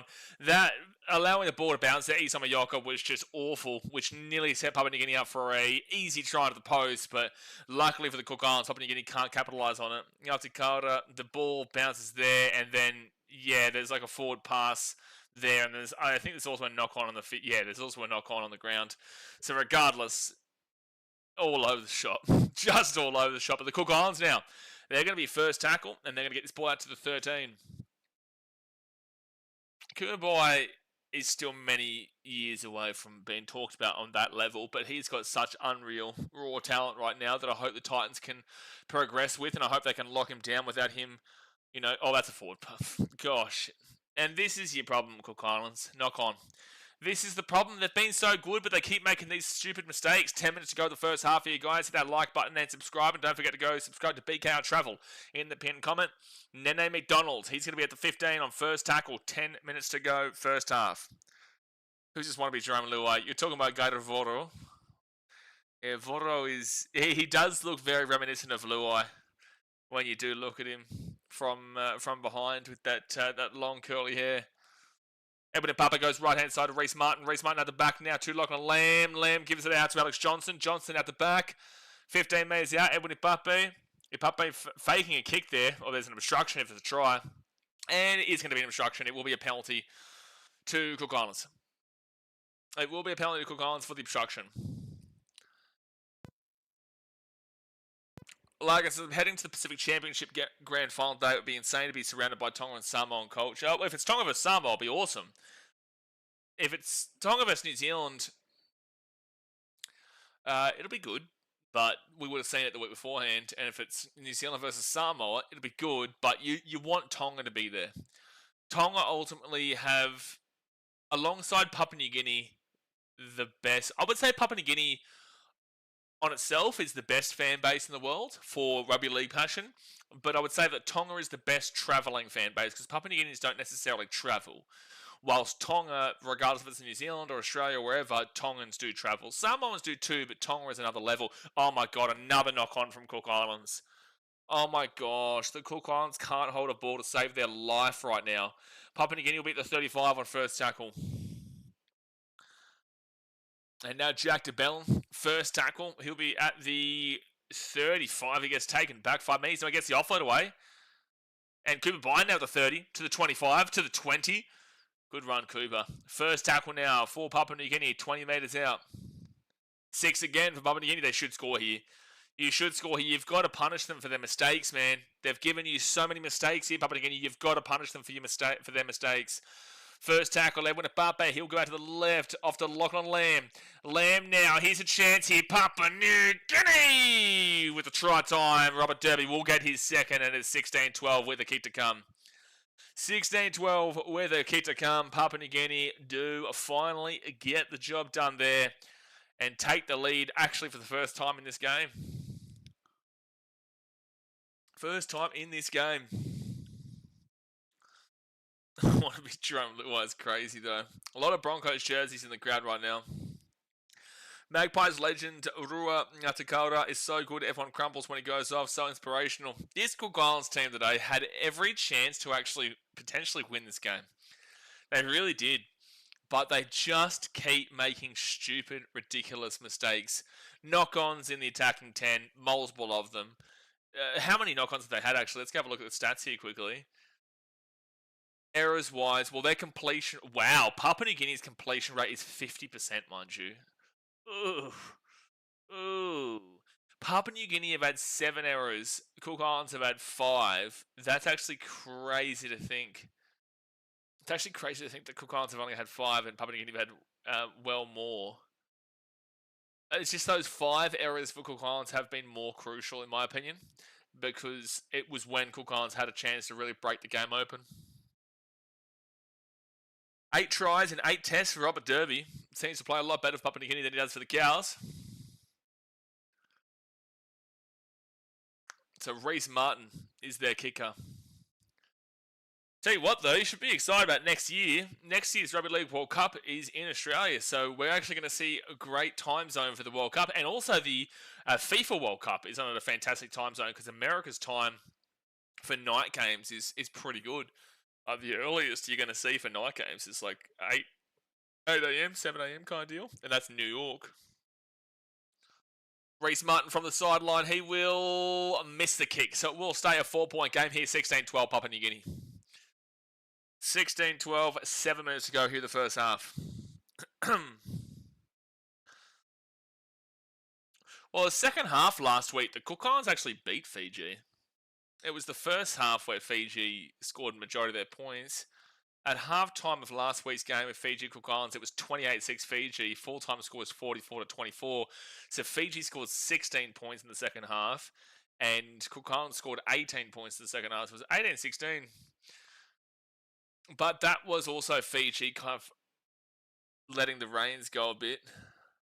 So Papua New Guinea grab it. They give it up to Cooper Bai here at the 15-20. Good run. Oh, good pump into the legs late as well. 22 metres out from his own line. Roll it back. Off to the left. And now Reece Martin. He'll bring it out to the 30 on second tackle. 6.5 minutes left first half. I'm so glad, though. Guess what I bought? Guess what I bought across from Vietnam? Cappuccino, coconut, coffee. I'm going to need that tonight for the game, that's for sure. I'm going to need that one tonight. They also give you a random, like, Nescafe lot here. Or, I don't even know what this is. They just give you, like, an extra package. But I've got some nice coconut coffee to take home. They're away here. Morea gets the ball offloaded. Oh, he'll be held short. Fit tackle, 2 minutes out. Papua New Guinea, here's a chance to break it open just before half time. They kick it through, played out by Cook Islands. That's a knock on. It should be 6 again here for the Papua New Guineans. Whereas the sniffy jar is Biden there. It's a knock on Cook Islands. Papua New Guinea will get a fresh out of 6, 10 metres out. Sniffy jar left in Vietnam, Jay. Deliberately. I left it with someone. So 5:40 to go in the first half. Scott James says, did you see that in India for Diwali they have a poop festival in a remote village in South India? Tyler Oliveira, YouTuber, attended it. I know all about India, my friend. I know all about their weird practices. Did you see the footage of Delhi? Delhi with all the fireworks and stuff. My gosh. Like I tell you that the air quality is so thick and really grotesque in a lot of ways when you're there on any normal given day when I went. But the air quality after Diwali, oh my gosh, that was bad. Oh, right inside, too easy. Papua New Guinea, too easy. Alex Johnston, bada bing, bada boom, get that right in your esophagus. It is 20-12 with a kick to come. Alex Johnston with an easy try down the right-hand sideline. Cook Islands, they put in a shift for a while, but Papua New Guinea just too strong, and they find a way to break through. I mean, this is with a completion rate around 50%. And that's how crucial those knock-ons and errors were for the Cook Islands. That is how crucial they were. So try time, 2012, kick to come. Jay says, fireworks in India, what could possibly go wrong? Have you seen the footage of Delhi after Diwali? Have you seen it? It's wild. Like, the whole place is, it's like a building up in smoke. And that's days after. Apparently, they've said that it's going to take weeks for the effects of Diwali to... And Diwali goes for a long time. Diwali is okay one day, but it goes for a month. Diwali is ultimately for a whole month. So, like, even in Fiji, when I go there on Monday with the large Indian population in Fiji, there will still be people setting off fireworks at ridiculous hours. And we're days after it. But I just know, when I got off the plane from Hong Kong to Delhi, you could just immediately feel the weight on your chest with the air quality. So 3.5 minutes to go at the first half. Papua New Guinea finally get some strong advantage in this game to be up 20-12. Brenton says, Tyler Oliveira video where he was getting chased by scammers in Rome. I think I might have seen this. I think I might have seen. Yeah, Morea has been really good in this last 5 minutes. Really good. So Reece Martin, can he take it to a 10-point lead? From the sideline, he will... Oh, good curler. That's a great curling kick, and he will make it 22-12 with 3.5 minutes to go here the first half. And the Papua New Guinea fans in the stadium go absolutely wild, son. They go absolutely wild. I will ask the Papua New Guineans who are watching this right now, get into the comment section. I want to hear your thoughts. Have you been impressed with how Papua New Guinea have played in this first half? But also, I ask the general audience and people overall, do you feel like now, because I consider last week's Fiji performance to be pretty shit out. So I think it was really underwhelming against Cook Islands, and yet they still won 44-24. Is this now clearly, based off it being 2 games in a row, so far, that the Cook Islands are a bit better than we expect, and the 2 games coming together shows the improvement of Cook Islands? Or do you think that Fiji and Papua New Guinea have both come into these 2 games respectively thinking it was an easy win, which is what they can do as nations, and then struggling before putting the foot down? I feel like, because I wasn't impressed with Fiji last week. I definitely haven't been impressed with Papua New Guinea today, but yet they are winning 22-12, and Fiji did win 44-24. But both teams should have been winning by more margins than that. It's only it's not even half time here with Papua New Guinea to give them credit though.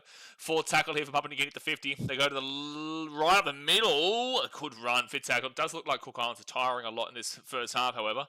Evan Apape with a great little run. He dinks this ball over the top. Where's the bounce going to go? Good grab by Isama Yoka, and it'll be first tackle for the Cook Islands, the 15. Josh Bills is down like 2 kilograms of air quality on your bag. Oh, dude. Yeah, it's wild, man. It is wild.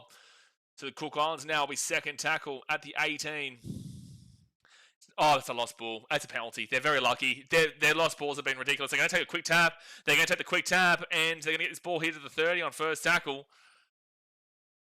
Didn't realise PNG won it all the time. Yeah, because this is the thing, Sean. Fiji, when it comes to playing Australia or New Zealand or Samoa or Tonga and the likes, England, Fiji perform above expectation and perform really, really well.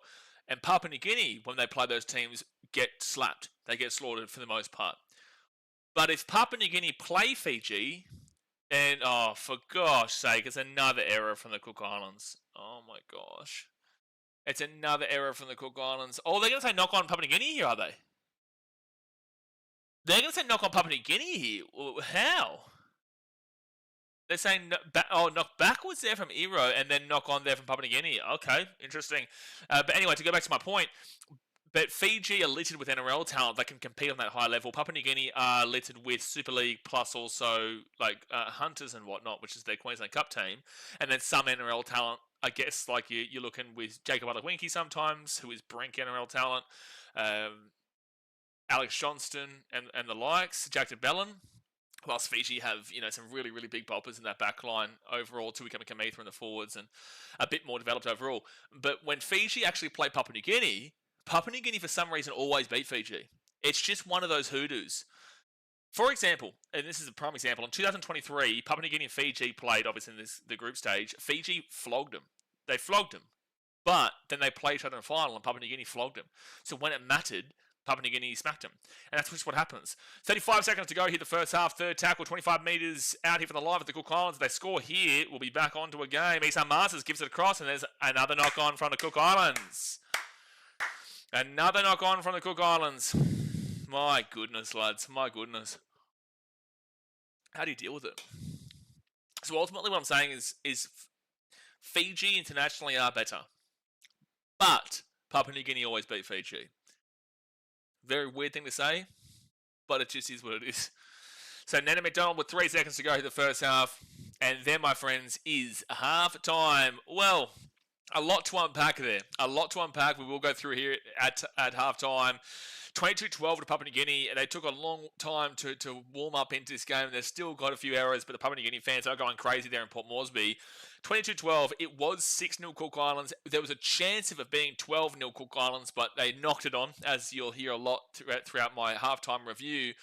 It had a chance to be 12-0, and then Instead, they knock the ball on. Papua New Guinea run up the other end of the field and score to make it 6-6. They score again, Papua New Guinea, but then it gets taken away from them from a knock-on over the try line. And then Cook Islands will capitalise, and then they'll make it 12-6 in response. Then Papua New Guinea get a try. They get a try again and get a try again. They've only missed the one kick. Overall, Papua New Guinea have been very underwhelming. They've been very underwhelming. They've made a lot of errors in this game. Their completion rate at one stage in the second half, around the 35-minute mark, was at 50% on the dot. It's now at 65%, which is why you've seen a couple of tries scored late here in this last 10 minutes. But the Papua New Guineans really need, if they are to play Fiji, who were also underwhelming last week against the Cook Islands, they're going to need to play a lot better footy than this overall. But let's get into the halftime stats. Obviously, guys, hit that like button, subscribe if you're new around here, and like I said, do not forget to go subscribe to our BKRtravel channel, as we do heaps of hotel reviews and Airbnb reviews and music reviews and discussion videos and whatnot. And I am considering coming to Papua New Guinea next year to do some travel content, so go subscribe over there. But all right, the try scorers for Papua New Guinea: Robert Derby twice, Reece Martin and Alex Johnston, with the Cook Islands being Rua Ngati Kaura and Ruben Oreni. You go into the possession, 51% possession to Papua New Guinea with 49% for Cook Islands. Very even slate there. Very, very even slate, which you would have expected to be more so Papua New Guinea dramatically at 58 to 60%, but their knock-ons, their errors have been rampant as well. Time in possession, this is horrific. Time in possession is horrific. You want to be seeing at a minimum 25 minutes. Like at a minimum 25 minutes. Papua New Guinea have had 11 minutes and 9 time possession, and Cook Islands have had 10 minutes 35. That's 21 minutes and 44 seconds. 21 minutes and 44 seconds is absolutely diabolical time possession. We are not getting to watch much rugby league here. That half of the first half was spent without the ball. That tells you everything you need to know. Completion rate, both teams, pathetic. You need to see at least 80%. You need to see at least 80%. Papua New Guinea are at 65% with 13 from 20. That is awful. Cook Islands, they're at 66%, 12 from 18. That is also awful. Both teams have made a ridiculous amount of errors. Just Papua New Guinea with the 7 incomplete sets there, and the Cook Islands with the 6 incomplete sets. But the Cook Islands have also had 2 less sets in total. So I would imagine that they probably would split that with what we've seen so far. I wouldn't be surprised if Cook Islands had the same amount of ball for the 20 sets. It would be 13-20 and 13-20 is what I would assume based off what we've watched there. Both teams need to improve their completion rate. Attacking wise, runs, 76 runs for the Papua New Guinea Kumuls with 804 run meters. This is actually very good. So they are averaging above 10 meters in average per run. They are getting that 10 meters in average per run, which is a very solid number, and they're superseding it by 44 meters. So they're very, very happy with that. Compare that to the Cook Islands, who are at 69 runs for 496 run meters. So whilst Papua New Guinea are ahead of their runs on the 10 meters on average per run metric that we use, they're ahead by 44, while the Cook Islands, they are down by 194. They are underneath the 10 meters in average per run metric by 194 meters, whilst Papua New Guinea are above by 76,804, by 44 meters. But that is ridiculous. Papua New Guinea really should be winning this game by a lot more. That is crazy for Cook Islands. 194 negative compared to Papua New Guinea plus 44. Well, then you go to the post-contact meters for Papua New Guinea, 251, whilst Cook Islands are at 173. Only 7 runs gap between 76 to 69, and Papua New Guinea at 251 is very good. Cook Islands at 173 is not good at all. They're getting done over on the run meters by a long way, and then also the post-contact meters by a decent way. Line breaks, 7-3, Papua New Guinea, understandable. Tackle breaks, though. Now, this is very interesting. 18 tackle breaks for the Cook Islands and 12 tackle breaks for Papua New Guinea. Cook Islands defensively have been much better than Papua New Guinea in a lot of ways. As a collective, anyway. An individual defensive efficiency metric of tackling percentage, Cook Islands are actually doing better here than Papua New Guinea on a significant level. But we'll get into that in a second. Average set distance. Now, this is exactly what we were talking about. This is going to prove what I was just telling you about the run meters department of that switch up of 194 meters negative to the plus 44 meters on the positive for Papua New Guinea. Now, 25 meters and under on an average set is pathetic. You turn the stream off. It's pathetic. There's not any point watching it. 25 to 30 is disgusting. 30 to 35 is underwhelming. 35 to 40 is hitting the marker. 40 to 45 is great. 45 to 50 is fantastic. And 50 plus is basically perfect. Well, Papua New Guinea are at 40.25. So that's into the great category. That is the low end great, extremely low end great, but it is in the great category. They're getting at least 40 metres per set on average. Whilst the Cook Islands, we nearly have to turn the stream off. It's at 27.56. We nearly have to turn the stream off. We're not going to turn the stream off, but it's getting that low. 27.56 is in the dead smack middle of the disgusting category. They are not making many metres at all. That is a 13-metre separator between Papua New Guinea and Cook Islands on an average.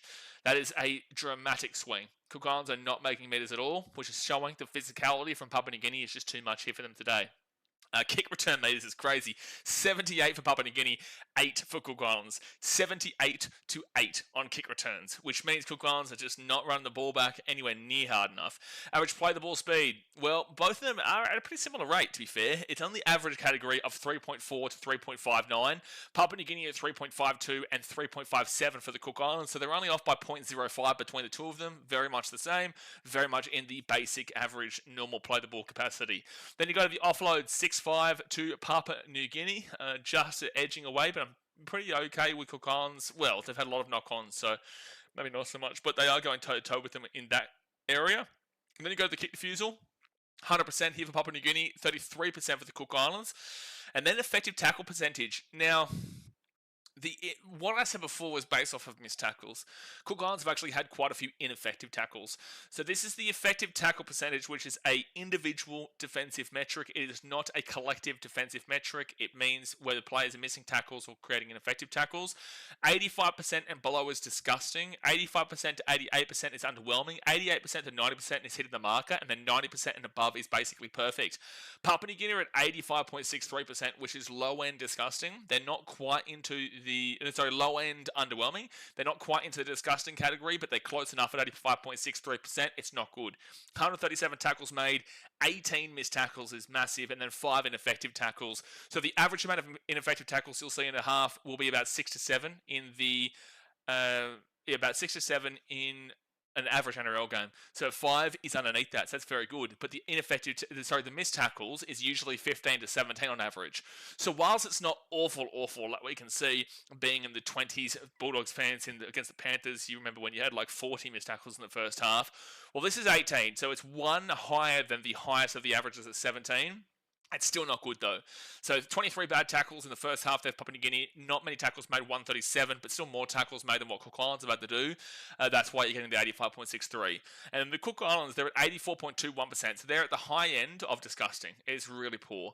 128 tackles made for 12 missed tackles and 12 ineffective. So like I said, 6 to 7 is the average for ineffective tackles. They're at 12, so they're 5 above on the ineffective tackles. But the missed tackles average is 15 to 17. So they're underneath the lowest of the averages by 3. So 12 and 12 is 24, which is one extra bad tackle than what Papua New Guinea had to make, but also Cook Islands have had 9 less tackles made, which is why they've dropped so heavily on the effective tackle percentage comparably to Papua New Guinea. So they've had 6 less missed tackles than them, and they're under the average, whilst Papua New Guinea are over the average. But then on the other side, the flip side, Papua New Guinea are under the average of ineffective tackles, and the Cook Islands are 5 above the highest of the averages in the ineffective tackles. So it's just the ineffective tackles that are really cooking the Cook Islands right now. It really is, but they're doing really well in regards to limiting missed tackles in general. And then we go now to the errors. 8 errors for Papua New Guinea, 7 errors to Cook Islands. What the shit is that? That is pathetic from both these teams. 4 and below or 3 and below is great. 4 to 6 is average, and then 7 and above is just really awful. And Papua New Guinea are at 8, and Cook Islands are at 7. Both teams are making so many errors, but I will emphasize that on the eye test, the 7 errors of the Cook Islands actually have meant a lot more because they've been in really good attacking positions. I think 2 times they knocked the ball on the attacking 10, inclusive of those, 4 times in the attacking 30, and then the other 3 knock-ons have come across the rest of the field. But the Cook Islands also was a knock-on about the 45 on first tackle. So their errors are coming at more crucial times, whilst with Papua New Guinea, they're just making a lot of errors. Penalties conceded is 4-3 against Papua New Guinea. Not great from both those teams. And then ruck infringements is 2-1 against Papua New Guinea. Overall, if the stats keep going this way, Papua New Guinea should win this game 13+, and they should go on with this. I will re-emphasise, though, that last week, the Cook Islands were down What was it? 26-6 at halftime, was it? No, was it? It was 28-6 at halftime to Fiji last week, and the final score was 44-24. So the Cook Islands actually had a very strong second half last week, scoring through Makariri, Ruben Rennie, and Pedersen Rabadi in the 54th, 63rd, and 79th minute. Look, is it on? Sure. But realistically speaking, Papua New Guinea, I came into this game thinking 13 plus. They have taken a long time to get to where we are right now, but they should win this game 13 plus. But there's the halftime stats. Justin Peter, who says it's like Fiji and PNG like playing each other, and Tonga and samosas. Tonga and samosas. I like a good samosa. I do. I also like Samoa. Samosas in Samoa. Now we're talking. Now that's a travel idea. That's a travel idea and a half. But Fiji and Papua New Guinea, is it about them liking playing each other? Not necessarily. Is it about the fact that they're the only two genuinely competitive teams at this level in the Pacific Bowl? Then yeah. But who else is going to come in? You can't add anybody else in. There's nobody else. Are you going to add in Niue? You're going to add in Niue to the Pacific Bowl? What are we going to do? We're going to add in American Samoa? I don't think so. You can't add in Lebanon because it's not the Pacific Championships. But I will say this. I would be not opposed to saying that Fiji, Samoa, and Fiji, Papua New Guinea, and Lebanon could be a really cool grouping in this kind of system. I think that'd be really cool grouping in this kind of system, especially with the likes of Mitchell Moses and that playing. I do think you'd see far more competitive games between all three, and there is a genuine attempt at winning the thing rather than just being Papua New Guinea and Fiji. Papua New Guinea, Fiji, and Lebanon would all have a chance there. It wouldn't be a part of a Pacific Championships thing, and it would detract from the improvement and the progression of Cook Islands. But I do think it's something the NRL could consider in the long term, because I feel like that'd be a lot more of a competitive Pacific Bowl. When you go back to considering the promotion relegation that we saw in last year, I really wouldn't be against seeing Lebanon, Papua New Guinea, and Fiji in the Pacific Bowl, and then the Pacific Cup being Australia, New Zealand, and Samoa, New Zealand, or whoever's switching out with the England series. Treo Rise says, good work, BKR. Get around your Tro. Josh Bills' Cook Island shape is a bit better this game, even with the errors. Agree, but their errors is what's killed them. They could have won this game without these errors. Their errors have come in the most crucial times. Oh, here we go. Lagan says, Niue actually has a lot of talent. It's just no one wants to play for them. Is that right? Who is eligible for Niue? Who is eligible for Niue, Lagan? I want to ask you a question, Lagan. Did you know that Niue was a country before I just mentioned them? Have you actually ever heard of Niue before I just mentioned them, Lagan? Who is eligible to play for Niue? Do you know where Niue is, Lagan? That's my question to you.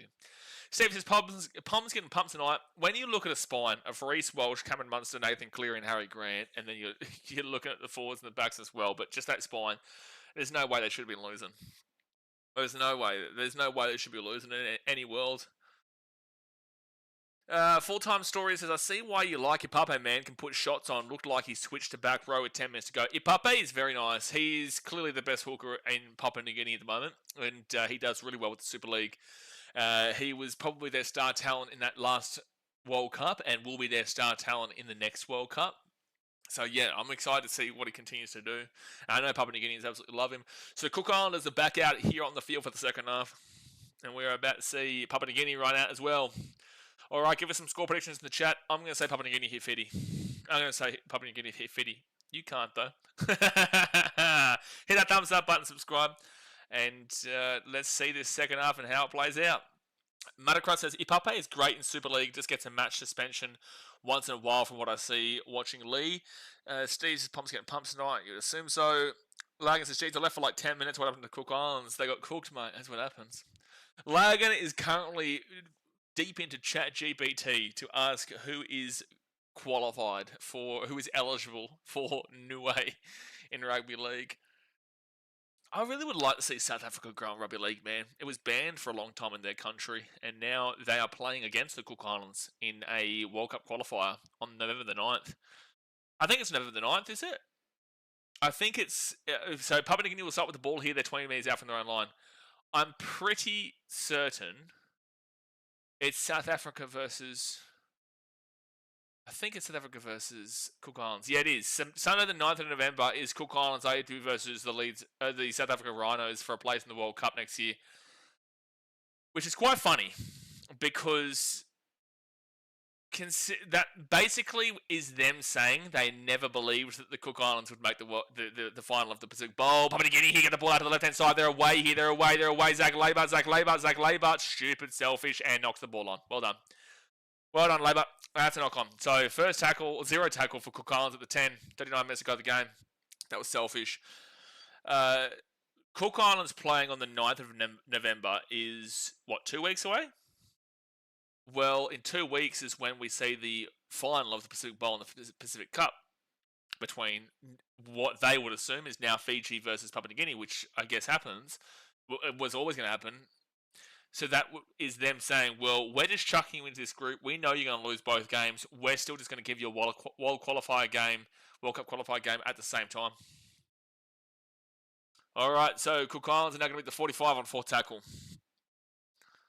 Matacrisis Lagan might be eligible from that comment alone. Lagan, I believe he's probably eligible for Niue. B. Lloyd says, England are getting pumped by the Aussies. I would assume so too. So Papua New Guinea, but the officiating is going to be what's going to be the crux of whether Australia win by a significant amount or not. It'll really come down to how the officiating goes. Matakai says South Africa playing league and getting really good quickly would be a great story, especially if lots of the talent comes to the NRL/Super League.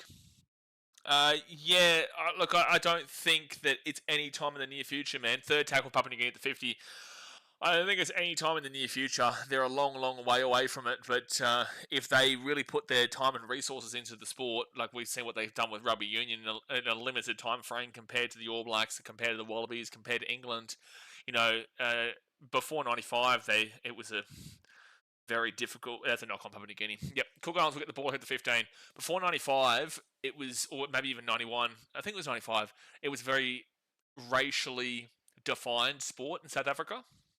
And that's not a controversial thing to say. It was a very racially defined sport in South Africa. Even though Invictus, the movie, was a massive propaganda piece, it's still a great piece to watch, to kind of have a somewhat understanding of it. So Rugby Union took a while to prosper, but it has prospered. They've now got 4 World Cups, New Zealand 3, Australia 2, England 1, but they've taken over those countries. So if they put their time and resources in a rugby league, especially with the slow way of the game that Rugby Union is nowadays, I can see South Africa's really getting behind it, especially considering they love their 7s, which is a lot faster version of the 15s, obviously. So 2nd tackle, and they'll get this ball to the 25, Cook Islands.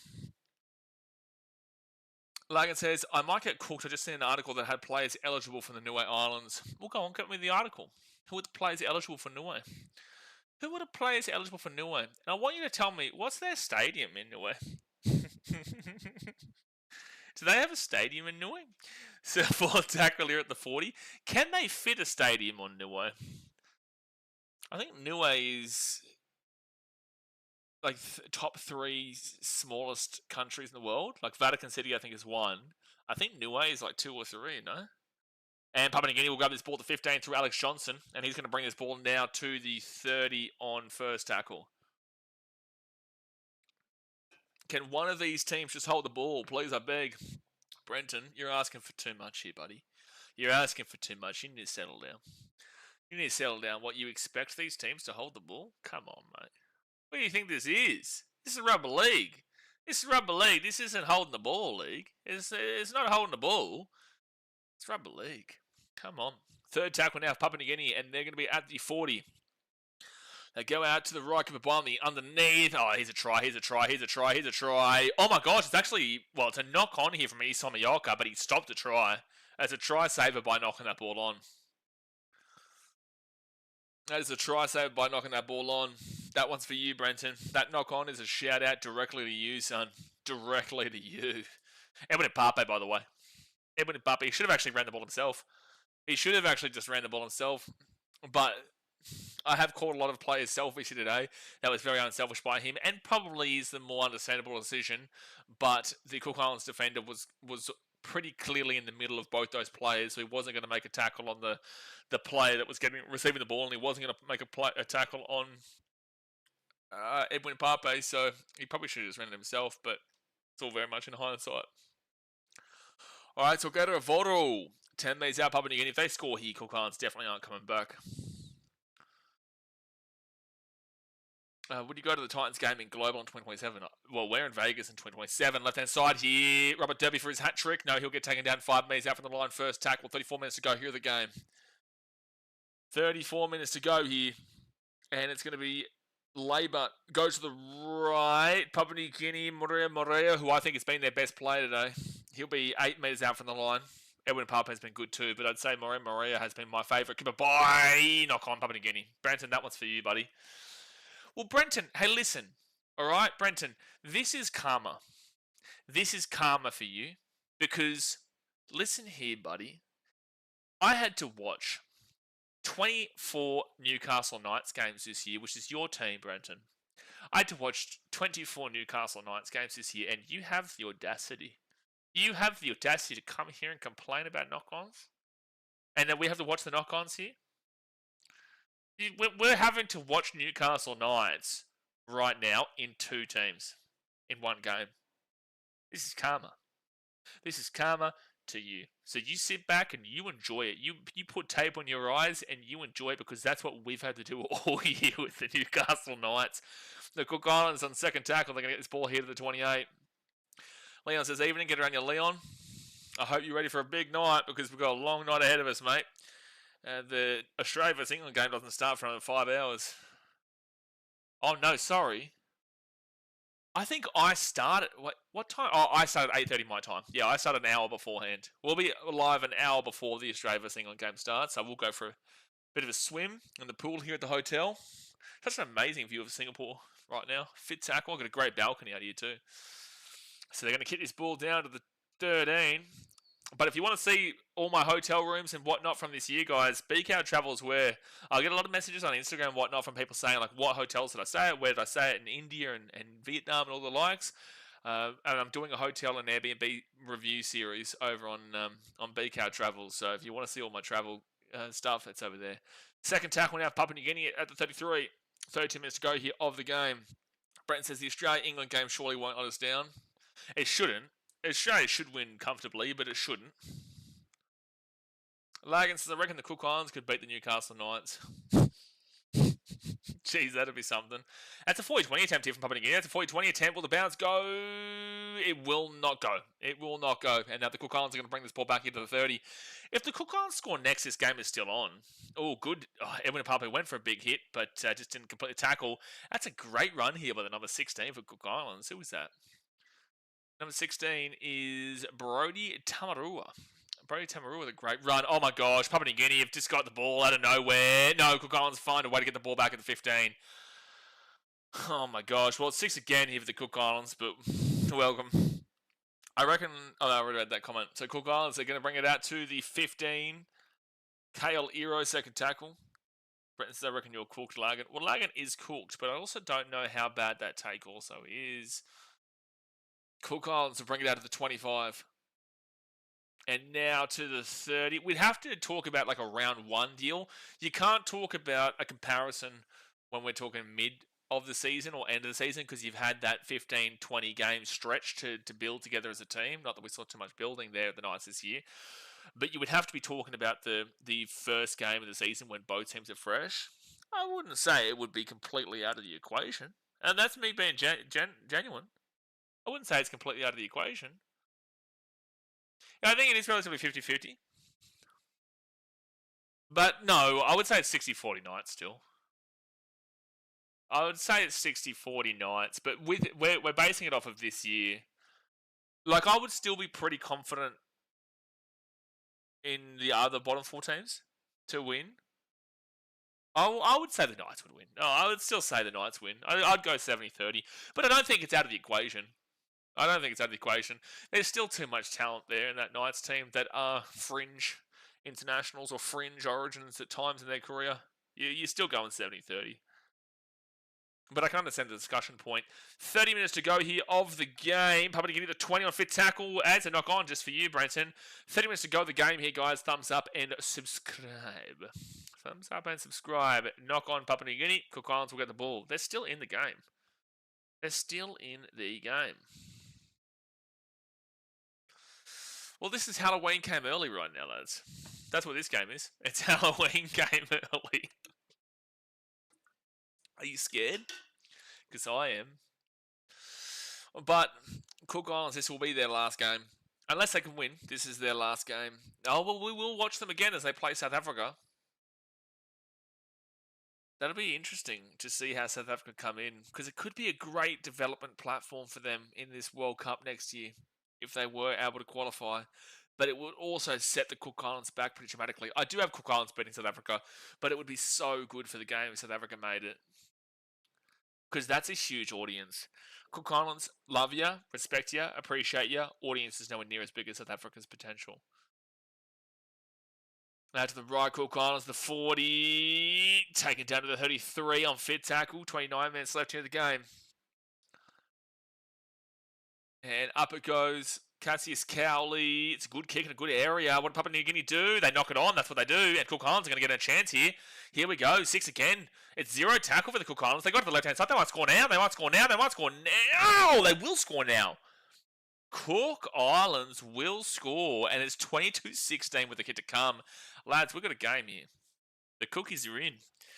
Cookies are in, ladies and gentlemen. Ooh, the cookies are in, and they're saving their bacon right now. They're the first team to score in the second half, and we've got a game on here. Just a reminder for anyone who doesn't know, this Cook Islands team should not be within Kui of this team. The Cook Islands should not be in this game. But they've also arguably been better in a lot of certain factors. It's just their run meters were just dramatically against them in that first half. But wowee. Yo, cookies. 6-point game. They can make this a 4-point game. They are within 6 points. Lagan says the Knights would have also considered that try. That is true. The Knights probably would have considered that try. But then again, this scoreline of 22-16 is a bit unrealistic, because the Knights would have already been down by 60 at this point. Eshe, come on, get around your Kuri artist. 6 points the difference. There's no way Papua New Guinea lose this, surely. It would be so insane to think about. And I just really emphasise that if Papua New Guinea lost, the social media from Australians and Kiwis who are criticising the inclusion of Papua New Guinea into the NRL will just be enormous. It'll be absolutely enormous criticism. Josh Bill says, what do you think the number 6 for Papua New Guinea can improve on? Quite literally everything right now. Well, that's the biggest issue with Papua New Guinea, and it always has been. Well, it is their spine, because they've actually got a good lot of forwards. You know, Cooper Bye off the bench is great. They've got Jack Bellin, who's solid, but I think they'll probably push him back to the 13 next week. Liam Horn, I'd probably move more into the back row. I guess their back rowers let them down a lot. I haven't seen Nixon Putt do much today overall. Reece Martin, you'd keep in there. Apel Kapenius is probably their best front rower. Edwin Pape stays, but they've got a good lot of forwards. They do. But their back line is what's the worrying one. I've liked Murray today. Gaio Volro hasn't been great. Lachlan Lamb definitely has not been great. Edwin Pape's been good. Alex Johnson and Robert Derby are solid enough wingers there, but Labour and McDonald's, he's missed the kick. It's the post, so it's 22-16. Mitchell says getting a haircut. Hey, listen, man, that's Jerome Luai. Leave him alone. Lagan says Cook Islands will go underwater if they win today. No, Cook Islands is a beautiful place. I would actually love to go to the Cook Islands, but I do hear it's expensive considering it's a very niche island for tourism. If Papua New Guinea lose, the riots will be... Well, if Papua New Guinea lose this game, it means next week's Fiji-Papua New Guinea game actually means something. Like, Fiji are already guaranteed a spot in the finals. Pretty much. No, they're not. If Cook Islands were to win this game, I guess if Papua New Guinea won by like 30-odd, then Cook Islands and Papua New Guinea would both make it in. But, like, this is really odd that Cook Islands are even this close in this game. Cook Islands second tackle here at the 25. But it would be great for Cook Islands to win this to actually make next week mean something, because it means that if Fiji wins next week, then and Papua New Guinea lose, then they are 0-2, they are out, and then we will see a new team win the Pacific Bowl for the first time. Fourth tackle now for the Cook Islands. They're at the 42. They're in the game though, and that's all that counts for them. It's not about winning the game for the Cook Islands. It really isn't. It's not about winning the game for the Cook Islands. It's about being highly competitive. But the NRL will also be freaking out right now, because if the Cook Islands make the final, they have to delay. They have to change the date of the World Cup qualifier between South Africa and the Cook Islands. But that is going to be a penalty to Papua New Guinea at the 15. Offside chase. Penalty to Papua New Guinea. Gator Vodo's tackles and defense have been dreadful. Yeah, he hasn't been great in the attack, and defensively he's made a lot of missed tackles. All right, so Papua New Guinea are going to kick this ball. A great kick to the 42. Wowee, to the 40. That is a huge kick there for Papua New Guinea. So let's just quickly have a look here. Gator Vodo has had 2 runs for 13 run meters. 1 second. I'll go through this set here. So first tackle here for the Papua New Guineans. 15 meters out from the line. 6 again for Papua New Guinea. Rubber derby up to Vodo. Vodo will give it to Jack DeBellin, and DeBellin's now first tackle 10 meters out. After that, 6 again.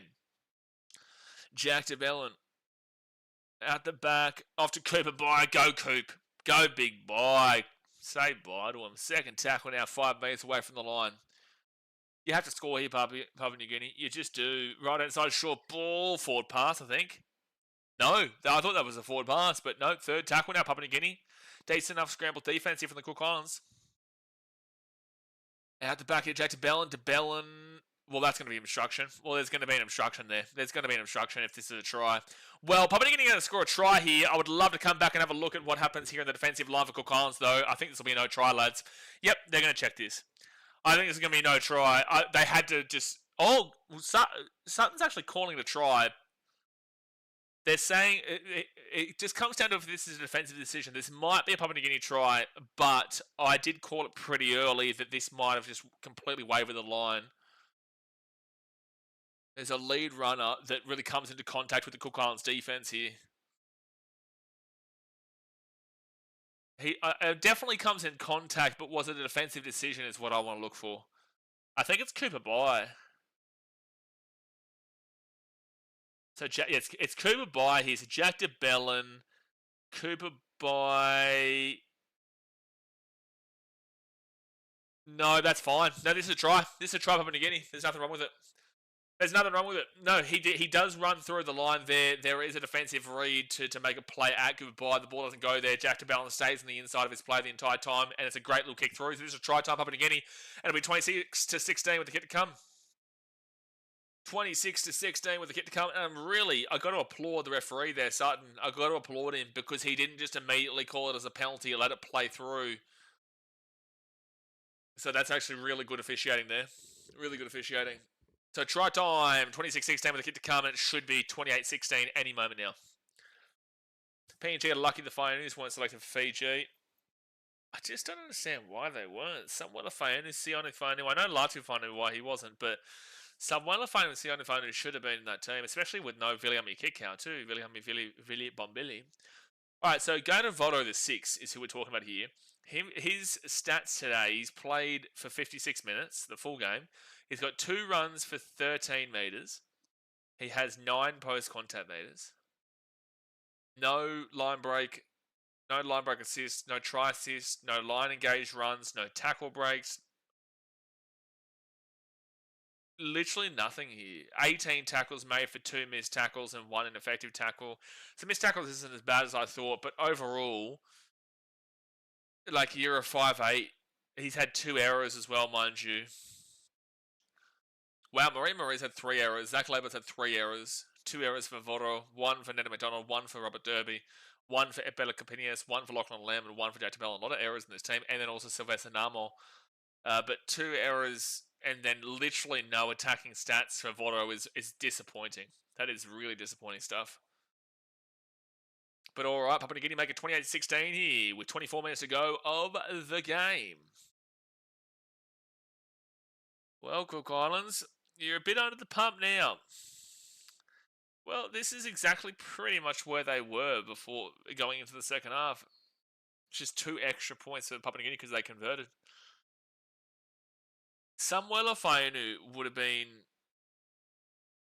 massive. Would have been massive for Fiji.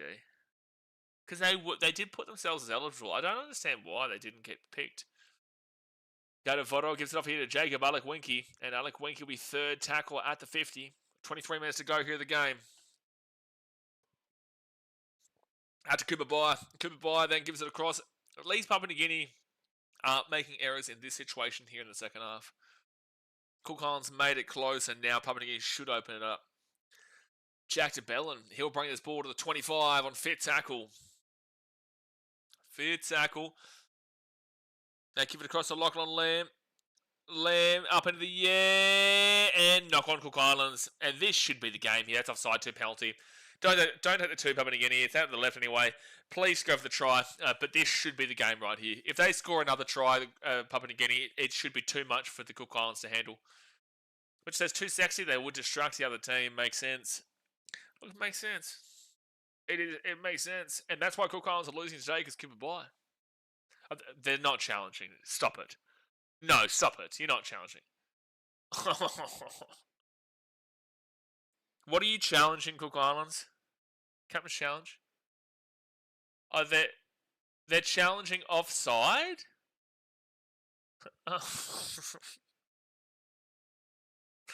What are you challenging? So Cook Islands are challenging this is offside, but what are you challenging? Like, either way, it's 6 again. You don't benefit from this at all. You don't benefit from this. What's the point? What is the point of this challenge? And also, he's about 100 metres offside.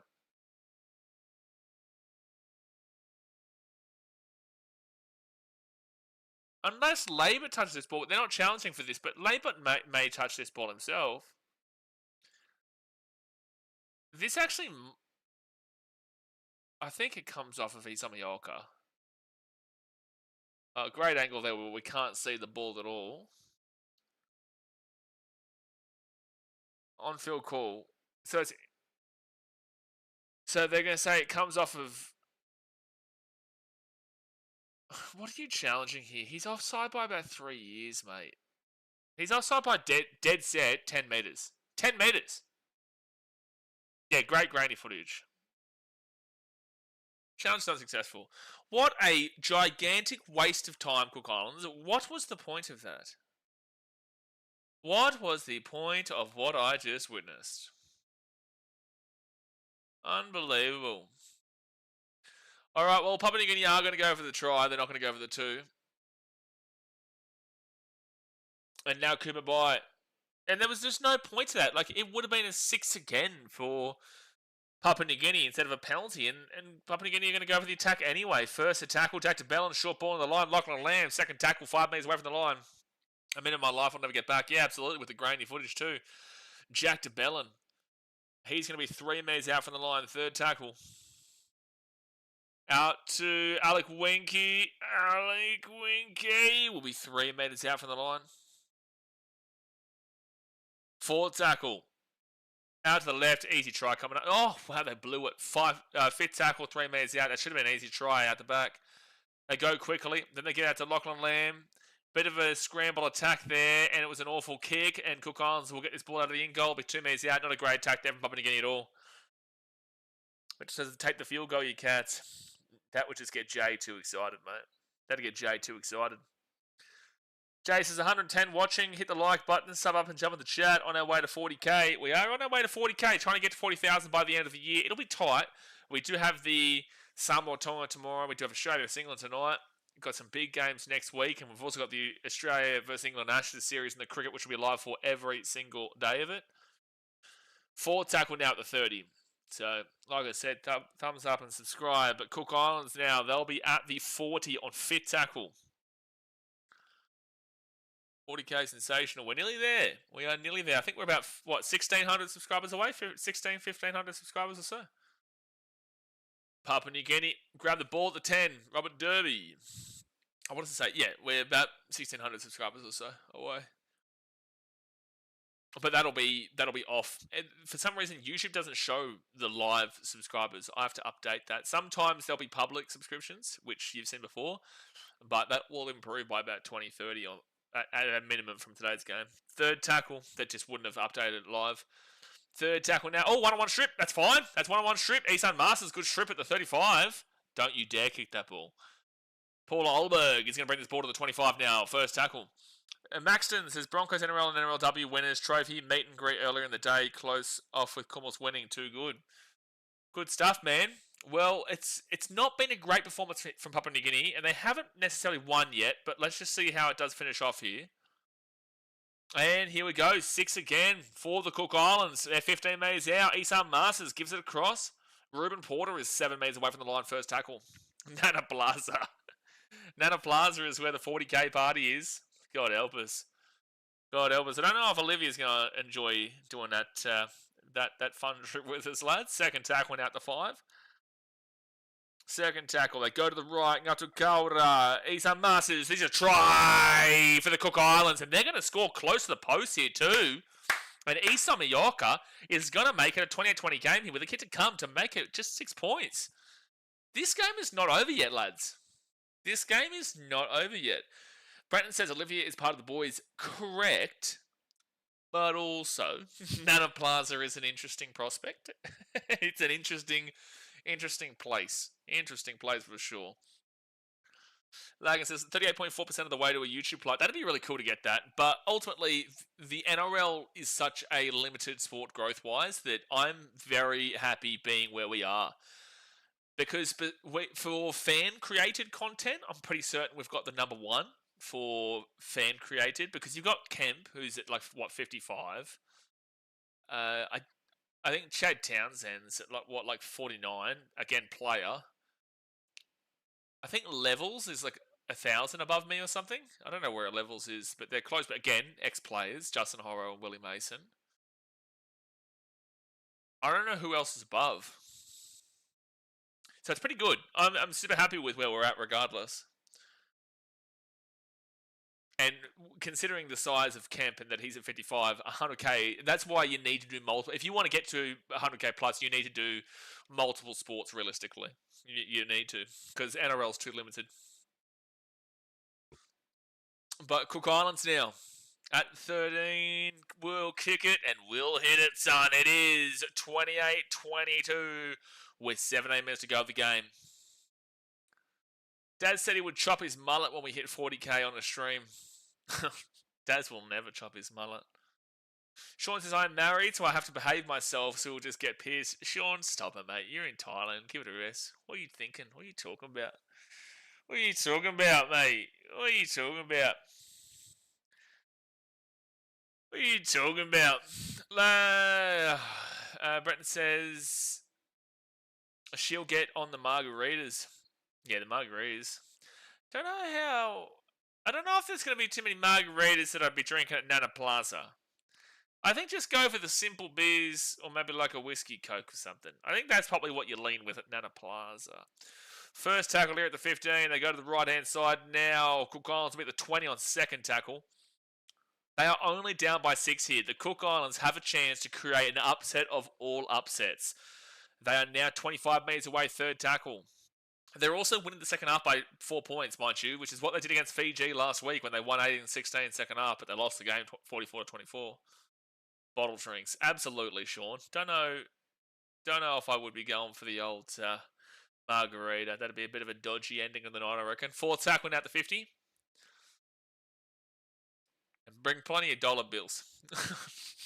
Well, not dollar bills. Thai baht. Fifth tackle at the 40. And Cassius Cowley will whack this one up. Chasers go through, knocked back from the Cook Islands. Still their ball. It's still last tackle. It's still last tackle. They kick this ball through. It's played at. That's offside. It's Cook Islands ball again. Fresh out of 6. Oh my gosh. First tackle for the Cook Islands. 10 metres out. They're going to score. They're going to score. Oh, they're 2 metres out. Makahesi Makutoa, second tackle. Oh my gosh. The Cook Islands have a chance to tie this game up. This is massive. That's a penalty. That's a bin nearly. Jeez, they held him for a long time. Isan Masters, they'll give it across. And Ruben Porter is 8 metres out from the line. Third tackle. Cook Islands just hold the ball here. This is what you couldn't do in the first half. You hold the ball and you have a really good chance to score. Makahesi Makatoa is 5 metres out from the line. Fourth tackle. They go to the left. Here's a chance. That's a knock-on from Papua New Guinea. Here's a chance. Here's another 6 again coming up for the Cook Islands. It's going to be a knock-on Papua New Guinea. Yep, knock-on Papua New Guinea. So Cook Islands are going to get the ball 10 metres away from the line. 15.5 minutes to go here of the game. Lagans has come to Belmore Hotel. Plenty of Lebanese imported herbal, drugs, and alcohol on site. Lebanese food is the go, but hey. Love a bit of Lebanese food. Papua New Guinea, I think, are challenging this. I don't think this is a knock-on. I think this is a knock-on. Lachlan Lamb, I'm pretty certain, touches this ball. So Isan Masters at the 8. Oh, Nana McDonald, sorry. Yeah, there's going to be a penalty here to Cook Islands for Nana McDonald making contact. So Papua New Guinea have cost themselves here. So you retain your challenge, but it's a penalty Cook Islands. So either way, it doesn't really matter too much because they're just going to get the ball to 10. You're lucky you actually got to keep that challenge. Take the 2, Cook Islands. But why do they get to keep... Why is it a successful challenge, though? Why is it a successful challenge? Alright, so right-hand side, Cook Islands, the 15. Here is your chance, Cook Islands. It would be very, very reminiscent of your game so far if you knocked this ball on here. Because you've had plenty of chances and plenty of opportunities. But this is your moment right now. Cassius Cowley's 5 minutes out from the line. Second tackle, 15 minutes to go. It's only 6 points the difference. They go out to the right, hits the grass, passes it to himself. A bit of Cliffy Lyons action there for Cook Islands. Or Biffo. Biffo, someone throw a slap, you sons of bitches. Throw a headbutt. 6 again for the Cook Islands too. Nearly a Biffo. Second tackle for the Cook Islands after that 6 again. They are 7 metres away. Gets the offload away. First tackle. It is... Oh, he's held up, I think. Oh my gosh, I think he's held up. That's unbelievable work there from Papua New Guinea to hold him up. I'm pretty certain this is held up. Wowee. This is underneath the post. This is actually phenomenal work to hold this ball up. Mason Teague is the one with the ball. I don't think he gets there. That really late offload was super nice. Yeah, I think that's going to be a no try. I think that's been held up, so it's going to be Cook Islands ball to 10. I wasn't expecting this to be a good game. I don't think anyone was, and it's ended up being a very, very close game. Yeah, this is going to be a no try.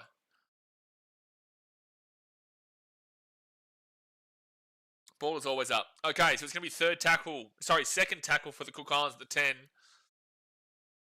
Tackle 2, 10 metres out. Can the Cookies send us into overdrive with a try and tie the game up? They go out, and Dakin, he's 5 metres away from the line. Third tackle. They've been scoring a lot of times down the right-hand side today. They do go out to the right. Isan Masters gives it underneath. And they're 10 metres away from the line. Fourth tackle. They go out to the left, and it's Pedersen Rabati. He gets the offload away. They spread it back out to the left-hand side. Here we go. Oh, my gosh. Papua New Guinea are away here. Nana McDonald at the 30, the 35, the 40, the 45, the 50. Nana McDonald gets the offload away on the inside. Here's a chance. Papua New Guinea to win the game. He will score under the post. Morea, he deserves it. He's been Papua New Guinea's player of the game, in my opinion, in a lot of ways. But Cook Islands, you could have won this game today. But your knock-ons cost you. Papua New Guinea will go the length of the field, and they will score to make it 32-22, and they are about to make it 34-22. That probably is the decider there. Cook Islands, you have your chances. See, this is what I mean at halftime when I said the knock-ons were more for Papua New Guinea. Papua New Guinea had more errors, but Cook Islands errors are so crucial. And again, another crucial knock-on here with a knock-on from Kale Iro. It just was too hard of a pass there from Brennan Piakura into Kale Iro, and then Iro knocks it on, goes into Nana McDonald, and he just breaks to the 30, to the 40, to the 45, to the 50, and then he has a great offload on the inside from Morea, and as soon as Morea got that ball, he was away under the post, scores untouched, and makes it 34-22 with this conversion. That's a great run from Nana McDonald too, because he breaks through a couple of tackles to get to that 45. Arian Dwyer says, let's go Papua New Guinea. No rights in Papua New Guinea today, Brenton. No. Well, not yet. There's still 12.5 minutes to go here, but I just don't think that the Cook Islands are going to be able to score another 2 tries. Brenton's up to Kumuls. Not how you spell Kumuls, but you tried.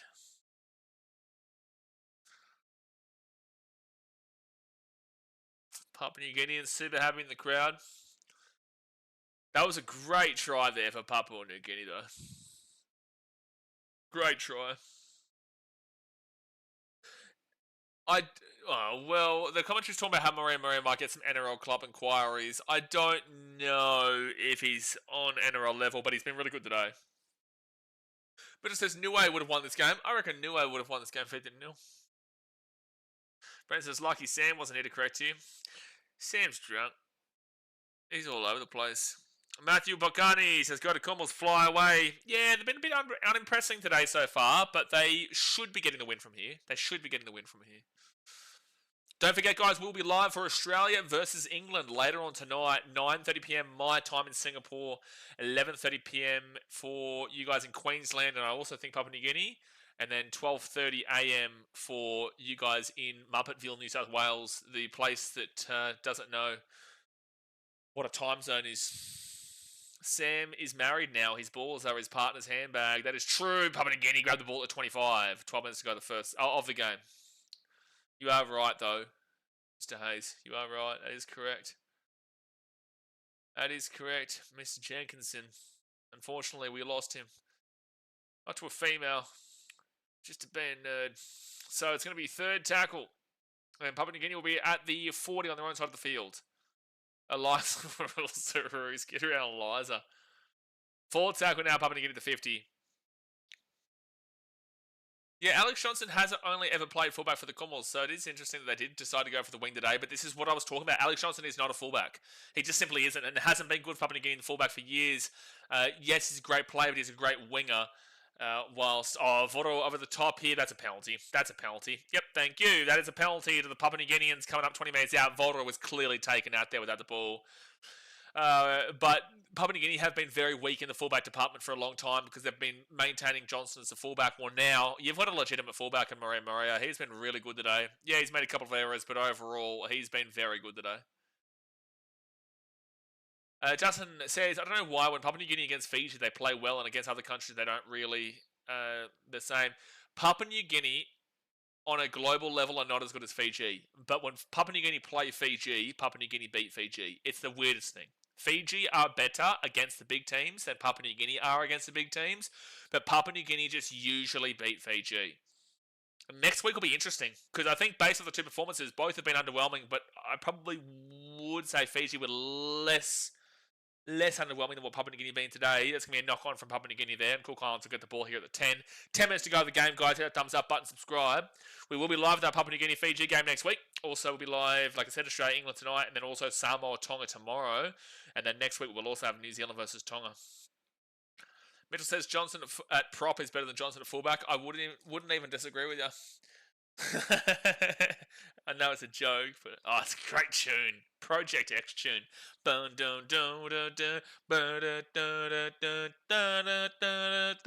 tune. Great tune. 44 likes, let's get to 50. Get it to 50. Come on. Don't be lazy. Hit the 50 likes. Good to see the Chucks headband back, mate. The boom boom headband. Boom boom. Boom boom. Can't complain a bit of boom boom. Now second tackle for the Cook Islands. They'll be at the 25 on their own side of the field. They need 2 converted tries to, I think, send this to extra time. I don't know if there is extra time in these games, though. Actually, that would make next week super interesting as well. If there was a tie, then Papua New Guinea would still need to beat Fiji. Out to the left. Cook Islands got space here. Cook Islands got space here. Cook Islands got space here. They're at 35. They're at the 30. They're at 25. 4 tackle. If they score here, there's a massive chance. I would have thought there was an obstruction there, but not. Well, this is 6 again. That's just stupid, Papua New Guinea. Why are you giving away a 6 again there? Well, you've welcomed Cook Islands back into the game now. So first tackle for the Cook Islands. 24 metres out from the line. This has been back and forth in the second half. Cook Islands will go to the right. Pedersen Rabati. And he's going to be 15 metres out from the line, second tackle. 10 metres out from the line, second tackle. Second tackle. They go right. Isan Masters underneath. Oh, good offload. Good offload. Isan Mayoka following it up underneath, but he will be held short. Third tackle, 2 metres out from the line. That Luai looking dude, his name is Gaira Voro. Justin Peru. Gaira Voro. Short ball into the line. Guess what? I'm not going to surprise you. So knock on from Cook Islands. I'm not going to surprise you. It's not a surprise. You surprised? I'm not surprised. It's not surprising. The errors today from both teams is Papua New Guinea at 16, Cook Islands at 11. It's not good. It's not good. Sean said, I see, said the blind man. I see, said the blind man. Sam is blind. He's never seen anything in his life. Third tackle now at the 35. Aussies versus the Poms. Hopefully it's a good game. I really hope the English get around it and there's some good banter. Like, I hope Seb Watson's there. I hope we've got buddy Gary. Buddy couple of the English lads. A couple of English lads would be good just so we can rip into them. Let us rip India, you know? Just let us have it. But then again, it's a risk because if they win, we'll get slaughtered. Oh, guess what, lads? I'm not going to surprise you. It's a knock on Papua New Guinea. So 0 tackle for the Cook Islands at the 25. Mitchell says Justin Olam would never make an error in his life. Seen plenty of them. Yeah, seen plenty of them, Mitchell. Maybe not so much of the Storm, but definitely so much. So much. Tigers. Second tackle now for the Cook Islands at the 40. We better get some serious likes betting the Poms. Time zones are awful. I wonder how many Aussies will actually stay up for a game that they're very much expected to win. But it is against England. So out of the left, and we've got a great run here from Brendan Piakura. And Piakura is going to be 35 metres out, 30 metres out, and third tackle. You have to score, Cook Islands. You have to convert a try to bring yourselves back into it. Third tackle at 25. Isan Masters, left-hand side. They've got space. They've got space. They've got space. They've got space. Cassius Cowley. He's going to be 8 metres away here from the line. Fourth tackle. Here is your chance, Cook Islands. They give it off to Isan Masters. Isan Masters. Oh, it's a beautiful try from Cook Islands. And we've got a grandstand finish here, ladies and gentlemen. We have a grandstand finish coming up. The Cook Islands. Delahia Wigmore will score, and it is 34-26 with the kick to come. And realistically, he should be getting this conversion. If he misses this conversion, I would say it's game over. If he gets this, it's only a 6-point game. Great try there from Delahia Wigmore. Great run through. Isan Masters at the 10 just looking for something. And then Wigmore just great step. Gee whiz, it's a great step. Look at this step from Wigmore to get around Reece Martin. Oh, that's a strong step. Wouldn't be surprised if like 20 people were on stream. No, I disagree with you completely. I think we should probably, at very minimum, have about 150 in. And Cook Islands will make the kick. So it is a 6-point game. 34-28 with 5 minutes to go of the game. You got to remember when we watched games in the World Cup, we had, and this is when our channel was much smaller. When our channel was much smaller, we had like 800 people watching a live Papua New Guinea versus Tonga at like 3 a.m. in the morning. People get up. That was World Cup though. So first test try scored by Delahia Wigmore. Well, guess what, Papua New Guinea? It's squeaky bum time. It's 34-28, 5 minutes and 19 seconds to go. Only up by 6. Big chance here. Both teams have been error-ridden. I think Fiji's actually licking their lips right now, but also Fiji usually lose to Papua New Guinea. But if this is how Papua New Guinea play next week, Fiji will walk them. Saturday night, Yeah, it is Saturday night. People should be up on Saturday night. So Cook Islands are going to get this ball here at the 5. And here we go. Cook Islands, Wigmore. Wow, what a start he's had to this game. He'll run this ball to the 20. And Reese Martin will get a good tackle. So it's going to be first tackle, 5 minutes to go here in the game. Cook Islands, we're going to find out potentially if there is extra time in the Pacific Bowl / Pacific Cup game. Second tackle over the Cook Islands to the 28. They go to the right-hand side. Now to the 35. Third tackle. They go out to the right. And Wigmore again. Jeez, he's having a strong finish this game. It's play on. Oh, jeez, this is tight. It could be a penalty. No, it's going to be fine. 4 tackle at the 50. Now they go to the left. Cassius Cowley. Cowley looking for something. They give it across. Nothing's really going on here. They run it into the middle and take it down at the 40. Fit tackle. What do? Still 4 minutes 20 to go. They're going to want to just put up a high ball. They go right-hand side. They're not even going to kick it. They flick it underneath here. Cook Islands. Oh, for fuck my knock-ons. The knock-ons in this game has been incredible that I couldn't even stop myself from swearing just then. I couldn't even hold myself from swearing at yet again another knock-on in this game. It is actually crazy. This has been a rough watch. Well, it's been a close game. The Cook Islands still have a chance here, but Papua New Guinea have been underwhelming. It's going to be interesting how they play Fiji next week. If Fiji, Papua New Guinea next week will be interesting. Not that the game matters much if Papua New Guinea win this. If Papua New Guinea loses, it matters a lot, but the following week will be the one that matters because Fiji play Papua New Guinea next week. If Papua New Guinea win this, then both of them are already into the final, and next week means absolutely nothing. Out to the left. 3 minutes to play. Go to Voro. Oh my gosh, there was an intercept looming there for the Cook Islands, but they won't be able to get it. 4 tackle now to 30 for Papua New Guinea. Voro now to Kumabai. We'll be live for the Tongan game tomorrow. Fit tackle at the 24. Edward Bappe out to the left. Lamb. Here we go. Laybart flicks it across over the sideline. Touchy is not playing here today, Laybart. No. I haven't been impressed by Zach Laybart today. I haven't been impressed by him. I don't think he's been too fantastic, and that is kind of key in point. But Cook Islands, you're going to have to come up with some miracles here. Do you have the magic in you? I have the magic in me. Well, you're going to need some magic because you're going to go 85 metres to score and convert with 2 minutes 42 to go here in the game. Yeah, all-timer by Grass McGrath slagging. Oh, this is Newcastle Knights playing each other. This is Knights versus Newcastle Knights here. Sonova Castrians versus Newcastle. In this game, Cook Islands get the offload away, second tackle. And now they'll be at the 35. Grass McGrath has been absolutely incredible. Maxon says too many errors, must be the very hot weather today. A lot of errors in this game. Mostly by Papua New Guinea, but Cook Islands with some more crucial errors. Kale Ero, he's going to step onto the inside. He'll be 45 metres out from the Papua New Guinea line. 2 minutes 10 to go here of the game. They'll still get a couple, at least probably 4 tackles in a new set if they don't score on this set. And they step. Taken down to the 40. Okay, you're going to have to put a high ball up here. Out of the right. This isn't the last chance of the Cook Islands, but they're passing it nicely into a knock-on. For gosh sake. My gosh.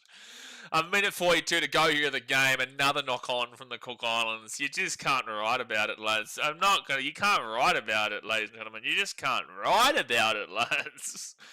So it's second tackle. Minute 28 to go here in the game. Cook Islands, you'll probably have a good 3-4 tackles in another set, but you're going to have to come out from your own, effectively in goal / own 10. Third tackle now at the 40. They roll it back to Edwin Ibape. Ibape gives it across, and now 4 tackle. By the way, Cook Islands, you had every chance to win this game, but you just kept making mistakes in crucial times, like really crucial times. Oh my gosh, nearly a knock on there from Papua New Guinea. Out to Kumabai. Now it's fit tackle. Kumabai at the 30. This is fit tackle. 55 seconds left. You will get a full set here. You will get a full set here as long as you don't. Oh my gosh, Nathan McDonald might actually just seal it. Oh my gosh, they're going to have to. Did he push that out? It's a dropout. Yeah, okay, that's huge. That's massive for Papua New Guinea. That's massive to force the dropout there. It's a beautiful kick.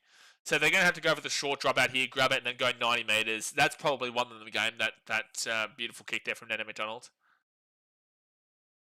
That's huge. Bretton says we're entering Cowboys era territory. Yeah, no. You're not wrong. This is a beautiful kick from Nana McDonald. They're actually checking this just to see if it does touch the Cook Islands player. Ooh, maybe not. This is close. This is close. He's swearing he doesn't touch it, but it'd be massive if this is actually called as Cook Islands ball at 20.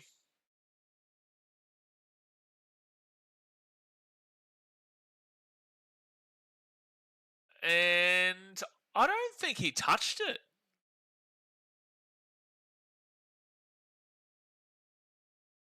I think they're saying this is not touched. I think this is going to be a 7-tackle set for Cook Islands at the 20.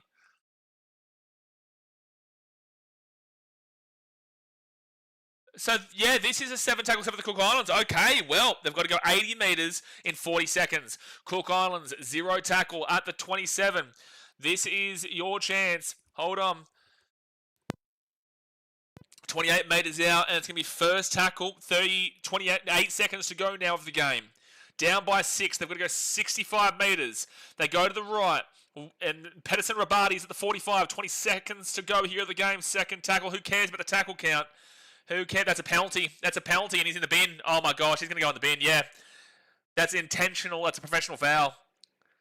So Cook Islands are going to be 13 on 12 for the final 8 seconds of this game. They're going to have the penalty. They'll push it to about the 30. They can throw the ball around here. This is it. This is it. That is such a stupid sin-binning penalty to give away there. So there is golden point. Commentary just said there is golden point if Cook Islands can score here. Okay. 5 seconds to go of the game, lads. Cook Islands, they've just got to throw this ball around. 2 seconds left. 1 second. Okay, here we go. Cook Islands, they have to score and convert. Out to the left-hand side, Isan Masters. Isan Masters at the 40. Why is the camera angle on Jason Demetrio? We can't even watch the game right now. Okay, that angle of the coaching was hilariously bad. Oh, BKRtravel, take a bow. The crowd goes wild. BKRtravel with the intercept. Bang! That's a huge intercept there. By the way, I nearly wanted to headbutt the screen just then because the broadcast, when this final play was on, was just showing Jason Demetrio and the players on the sideline, and they're throwing the ball around, and we don't get to see anything. It's just Jason Demetrio and the coaching staff. I nearly wanted to headbutt the screen. It was so infuriating. But BKRtravel gets the intercept, ends the game, makes it 38-28 with a kick to come. Should be 40-28 as the final score because it is from right in front. So, wow, what a way to finish the game. What a way. It was a entertainingly bad game. It was an entertainingly bad game overall. The error rate from both these teams, I don't even know if they're going to tell Papua New Guinea to kick this. I think they have to. The completion rate for Cook Islands actually wasn't too bad. But 14 errors for the Cook Islands, 18 errors for Papua New Guinea, 6 penalties conceded apiece. My goodness me. Yeah, so the final score is going to be 40-28 because Papua New Guinea will convert it. We saw 32 tackles, 32 errors in that whole game. That is outrageous. By the way, if BKRtravel does not grab that ball for the intercept, if he doesn't grab the ball there, it probably would have been a Cook Islands try because he came out of the line. It was going to be a 4-on-2 out on that right-hand side, which is hilarious. That was a Cook game, but decent for their pay grades. Yeah, I would agree with that, Brenton. Papua New Guinea should have been doing better, though, score-wise. They should have been a lot better overall. I think that Morea for Papua New Guinea was incredible. I think that he was probably their best player. Voro was pretty poor for the most part, but it was a great intercept to steal the game just then. Lachlan Lamb needed to see better. Edwin Pape was fantastic. Reece Martin did a decent enough job for the most part. Kubai was strong off the bench when he was needed. Alex Johnson was fine. Nana McDonald was, well, it was great for him to nearly get that 7-tackle set. It was okay. Overall, Papua New Guinea will be a bit disappointed in the closeness of this game. I think if you're a Cook Islands fan, you should be extremely happy with your development. It's great to see that you've scored in this Pacific Bowl. You're out, by the way. This was your last game. Now you look forward to playing South Africa for a World Cup qualifier, which I think you'll win on November the 9th. But 28 points here, 24 points last week against Fiji. That's 52 points. That's much better than anyone gave you credit for. So 52 points in these 2 weeks have been incredible progress, and you should be very confident beating South Africa in about 3 weeks' time, or 2 weeks' time, sorry. Whilst Papua New Guinea should be happy with the 40 points, but they gave up 4 more points than Fiji did and scored 4 less points than Fiji did. So next week's Papua New Guinea versus Fiji game is going to be very, very interesting. And it's going to be very interesting. Even though it doesn't mean anything, it will be a very interesting warm-in to the final, which will be the week after. But guys, I'm going to jump off for now. I will see you in, what time is it now? 5 p.m. for me, so 6, 7, 8, 3.5 hours. 3.5 hours for the big game, England versus Australia. England versus Australia, huge game tonight. And then don't forget, we'll be live as well for Samoa versus Tonga in a massive Pacific Cup action game. So hit that like button, subscribe if you're new around here. Definitely go and check out BKRtravel in the pinned comment over there. But I will see you in a couple of hours' time. Thanks for watching. Catch you later. See ya.